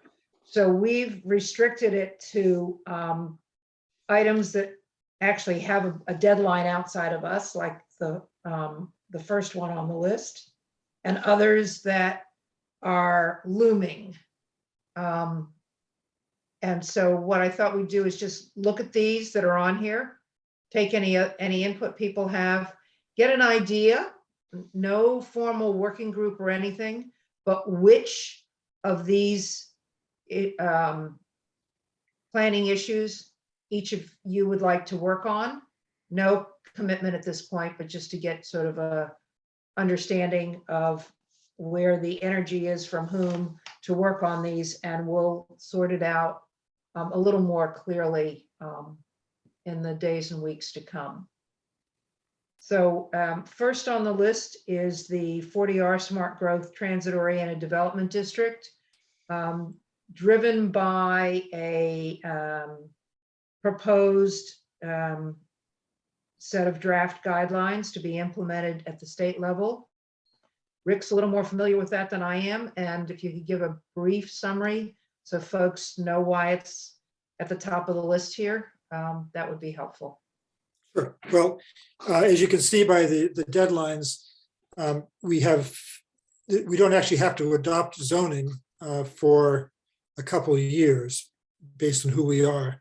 But this is and I'm sure you've all read the newspaper articles about this, where any community that has MBTA transit service of any type, or even an adjacent community, will have to revise their zoning in order to become, to remain eligible for some significant grant sources, which the city has taken advantage of in the past. So kind of the baseline issue is, do we want to keep getting grants from the state? And if we do, we need to think about how we change our zoning. That being said, the first 2 steps are really not our steps. They're really Andy's steps, which are to submit some comments on the draft guidelines by the end of March, and to hold a briefing with the city council by the end of April to talk about this and submit a form to the state. So I guess what's going to happen is we'll probably want to those of us who are interested will probably want to discuss with Andy issues about the zoning and think about how it would impact us, and help him move towards submitting comments by the end of March. And then they'll be coming out with final guidelines in the summer, after which we need to really start thinking about how we draft our zoning. So as I say, this is it's planning board is going to be working with the staff. City council has the final determination on zoning, as they always do, and Merrimack Valley Planning Commission is going to be working with their member communities to provide support. And one of the things that I thought would be helpful would be to provide some mapping support to figure out how we would actually implement this in terms of changing the zoning district boundaries. So one thing I wanted to point out is that we don't necessarily, let me just say, it's a high density proposal, especially for our community. So it's not as though we have to accept all that and figure out how we change our 40R district to match that. It's in the first round is, these are the challenges it provides for us. This is as much as we think is reasonable for Newburyport, and submit our feedback accordingly. I don't want you to think that if you're signing on for this, or if we, approve something to go to city council is our stand on the guidelines, that it's shoehorning us into what has been proposed by the state. Is that correct, Rick? Did I say Well, it right? it's hard. I mean, it's the way they've put their guidelines right now doesn't really work for a place like Newburyport where the transit station is on the city line, because the guidelines call for basically multifamily housing as of right in a district that is at least 50 acres in size, and is the majority of which is within half a mile of the transit station. And because only half of the half-mile radius is in Newburyport, that means, as you were using the word shoehorning, that's kind of the big issue there, is where do we find the land within that half-mile radius without wiping out our business park or our Route 1 circle business area and so forth. So I think the key point is to, the wetland. So the key point is to raise the shortcomings of this kind of broad brush approach with the state, and see if they can figure out a way, or maybe we propose a counter proposal that achieves what they're talking about, but we have to convince them. And I'm sure this is going to be happening with many communities. I mean, if it's bad for us, imagine how bad it is for Newbury, which is also subject to this.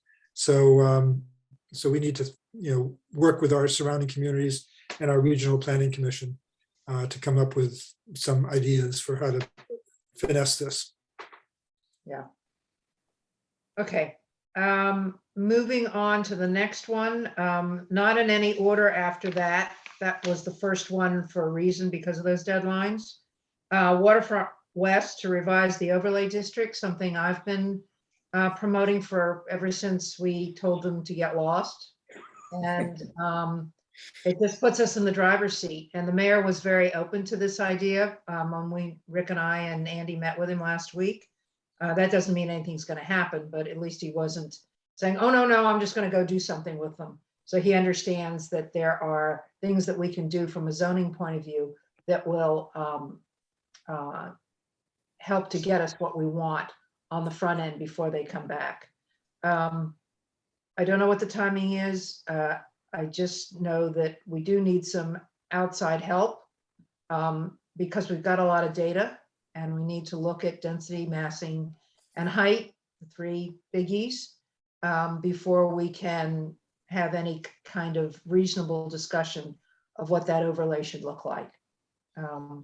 So that's the plan, the non-plan, but the idea behind how we would go ahead and do something proactively on the city side. And of course, it involves city council. And Bonnie, I just want to add that we did a lot of work a couple of years ago, and we have some documentation of what we thought were the standards we'd like to see. So we're not starting from scratch. Thank you. I forgot we have a lot of new members, so they may not appreciate that, but yeah. I mean, through that hearing process, also the ad hoc committee that the city council had, there's a lot of discussion. And I won't say anything about how the applicant reacted to that. But if we have an overlay district, they know what the ground rules are, and we have something that we can use to evaluate the application if and when it comes in.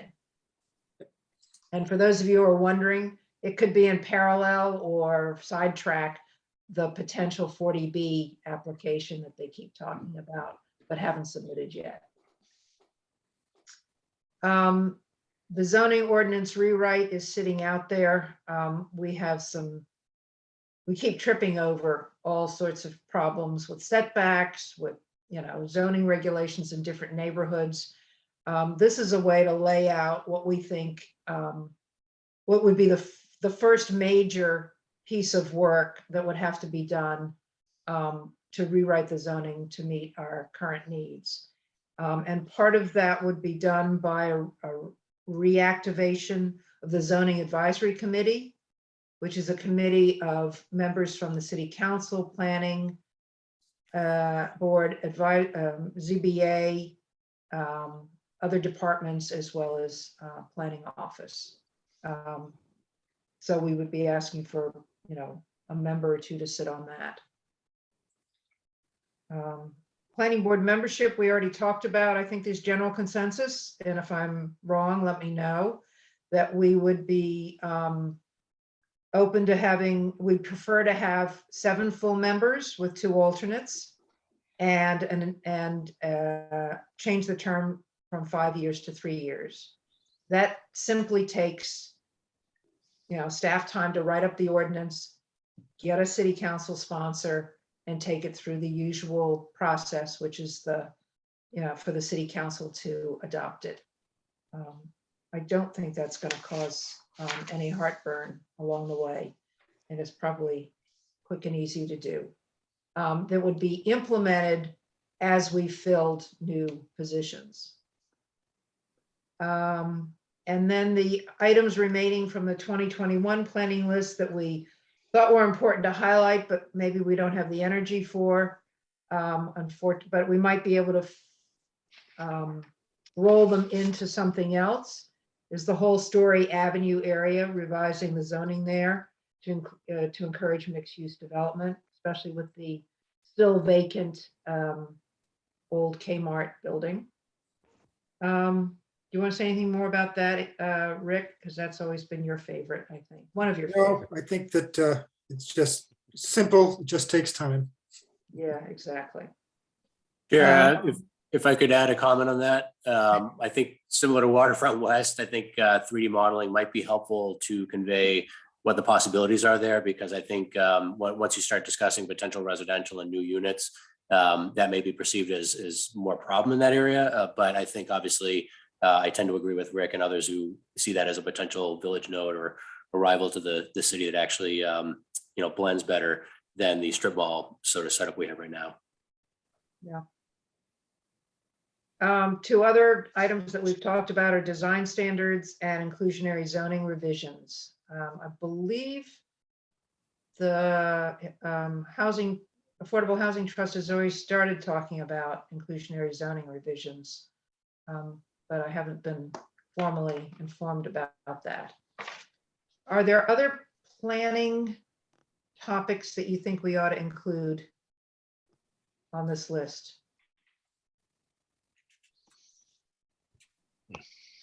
Don. Two items. First, I was asked by the Energy Advisory Committee to raise to the Planning Board and to Andy the possibility of providing a 5G antenna ordinance. Some of you may know that it's a line of sight, and the concern is that there will be literally at every corner, perhaps multiple 5G antenna for the different carriers. And I do know, I did a little bit of research, and I do know some towns have it. As an example, Chelsea, and I didn't know Andy, if this is something that's on your radar screen or something that the planning board should at least, get some intel on. And if so, since I'm the one that raised it, I guess I'd volunteer to do that. But I would agree it's worth looking into a little further, and unfortunately, just because of the other things we've been working on, that has not risen to the top as an issue. But certainly, as you point out, it's a new area, and we've heard discussions recently in the media about airports and impacts, but certainly visual impacts might be important here too. Okay, and of course, Bonnie, if anyone on the planning board wants to do it instead of me, that's okay. But You got that one all to yourself. You've got the knowledge too. So. Oh, you're being too kind. The second question I wanted to ask you goes back to the 7 board member, and you mentioned something at the end, last sentence. I'm not sure I understood it. The time we enact this, we'll probably have 9 planning board members. How do you go from 9 to 7? You do it by attrition. The next time, if I understand this correctly, the next time we have an opening, the person who is Gotcha. Okay. appointed becomes the first alternate. Gotcha. Okay. That's me as an aside, but that's okay. Thank you. Yeah, that's how Okay. it works. This happens over time. Thanks. So now that you've just heard very briefly about these, does anybody want to just say in time, whenever it happens, I want to work on one of these, just to note an interest? Is this the first topic, as far as the 40? 40R? Yeah. Okay, I'm gonna put you, I mean, this is just literally, you see, I'm using a pencil. And Rick on that one. Bob, you wanted to, Waterfront West, oh, good. would love to. Yeah, we got a lot of, you can do some reading now. There's all the project material is on site. I don't know if you've looked at it. Yeah, I've gone through a lot of it already. Yeah, it's probably overwhelming, but after a while it starts to, sink in. Great. Heather, what are you interested in? I'm also interested in Waterfront West and overwhelmed probably by getting into it, but that is my interest. Oh, wonderful. Okay.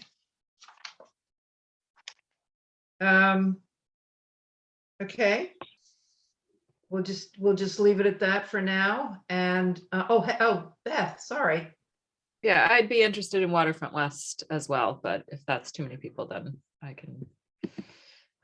Well, yeah, and I'm being very careful about saying we're just saying what we're interested in right now, because I was very conscious of the open meeting law. And my understanding is if we, or when we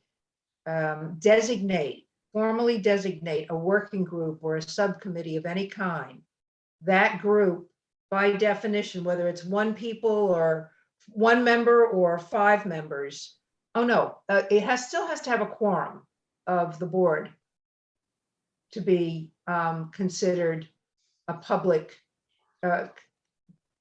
meeting in the sense of open meeting law.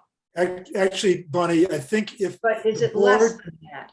If the board designates a working group, doesn't matter how many people, right? If the board designates a multi-member working group, so 2 or more people to work on something, then that board is subject to the open meeting law. Right. It said something in there about the quorum, and that's where I started to get confused again. But it's also if a group is a quorum of the board, obviously it's also an open meeting. So yeah. Right. So you can't just meet informally well, the thing is, 2 people are allowed to speak to each other. Yeah. So 2 people does not make. This is Andy. If I could chime in, for the full board, that's true. 2 members. It wouldn't be a quorum of the board as a body, but to Rick's point, if you establish the subcommittee, then that subcommittee, just like the council's committees where there are 3 members of the 11 councilors, that committee is subject to the open meeting law. And if they have a quorum, meaning 2 members discussing, they would have to meet or post because that would be a quorum of that subcommittee. Yeah, that's the trouble with planning and development and all of them with 3 members on it. So we're gonna keep this as volunteers, nothing formal yet until we need it. And we'll talk about how we work on all this when we can get some headspace for it and it isn't 10 o'clock at night. But I wanted to get this out there, especially if Alden and Rick want to work informally. It's not, it's not a formal designation on some suggestions or around the 40R district, just because we're moving toward a deadline. And it's just suggesting some feedback. All of that to say, no matter who works on what, it is assumed that you will bring the information back to the planning board for deliberation. I mean, that's how we operate. But right now, we're not setting up any of these. I think Rick and Andy and I have to talk a little bit more about how we make this happen. But it's good to see who's interested in what. And too bad zoning rewrite didn't get any volunteers. We'll leave it. It's very overwhelming. And we may break it up into pieces to make it more doable. So what is happening with the zoning rewrite committee, or advisory committee? You'd have to ask Andy. Yeah, we haven't convened yet, and that's partly because we're trying to figure out times with the city council members and the zoning board of appeals members and planning board members that what would work. And there's been a little bit of a priority placed on a few other things that are happening. So there's a lot of interest in focusing on the 40R MBTA guidance. There's a zoning amendment that they'd like to do for the business park in the coming weeks. So I think there's generally speaking, this comes up pretty frequently, but a bandwidth issue where I think they're sort of thinking that February, March might be more realistic, or end of February, early March might be more realistic to even start that group getting together again. So I'm happy to schedule those meetings as long as the city calendar doesn't have conflicts for anybody. But I think it's partly coming down to the ability of council members to add another meeting, but we can certainly coordinate on any time that works, and whether it's these list of zoning amendments or other ones that the zoning advisory committee thinks is important to focus on, we can work from there. Well, for now, I'll raise my hand for that one. So there's at least one member who can be on that committee. Okay, good. That was just to get a feel for it. Thank you very much. Any other updates from you, Andy? No, I obviously thanks Bonnie and Rick for referencing the MBTA communities issue, which certainly we'll have more discussion about in the coming months. It's a pretty significant one. I do think that the state will revise its guidance, down scale the bill out that they're expecting, but still, I'm sure there will be some of the similar concerns that we have here based on what's expected. So I'm glad that that's brought up. I definitely agree with focusing on Waterfront West and getting something that is effective there in place in lieu of what we have today. And happy to continue, of course, with the zoning rewrite for other sections of the ordinance. Jennifer and I already have a number of housekeeping language changes and things we'd like to do just to make sure that the language is unambiguous and remove conflicts and so forth. But happy to speak to that or other projects that we happen to be working on. Yeah, and then, in your spare time, if you can draft up a change to planning board membership, we can put that forward as soon as a sponsor can pick it up. Yes, definitely. Yep. That's nothing we need to do. Sure. Okay, sorry, but that's the way it is. Your job only gets busier the more that we talk. I don't think I had anything else. Anyone else? Anyone? Yeah, I just want to thank those of you who aren't at 100% health for hanging in there tonight. I really appreciate it. There are some benefits to Zoom, and you can even turn off your camera when you need to. I think it's good work. I think we've done a very good job with the Minco project. Yeah. It may have helped that, some of us anyway were here with the first two, but Lou has his limits, but he's willing to adapt. And I think it's going to be better for it. And I want to give a shout out to Bob for helping us and them think about sort of the commercial versus the residential. Didn't get what you really wanted, but we got a compromise that's better than what we had. So thank you. Headed in the right direction. Yeah, Yeah, we could wish for more, but A few yeah, more things they could do, but we'll see. yeah, and that site is just crazy. I mean, I walk by it pretty regularly now when I'm doing the rail trail loop, and it's not easy, the configuration there. Okay, well, if there's nothing else on the agenda, I'm going to say goodbye before we adjourn, and I will see you. Oh, Rick's going to definitely run the meeting on the 16th because I won't be here. I'm coming back on the 1st, but don't think I'll be coherent enough and certainly won't have been here to plan for the meeting on the 2nd. So this is going to be really interesting. I get to be a live fly on the wall as Rick manages leads the meeting on the 2nd. You got to vote. I got to vote. Yeah, hopefully I get back here in good time. So just a heads up that he'll be running the next 2 meetings. Okay. A motion to adjourn? So Unless you want moved. to stay here all night. Okay. Rick, Yes. thank you. I'll Second? second, Alden. Okay, and final roll call of the night, Alden, Yes. Beth, Yes. Bob, Yes. Heather, Yes. Rick, Yes. Don, Yes. Bonnie, yes, we are officially adjourned. Night. Night. All right. Good night. Thank you. Thanks.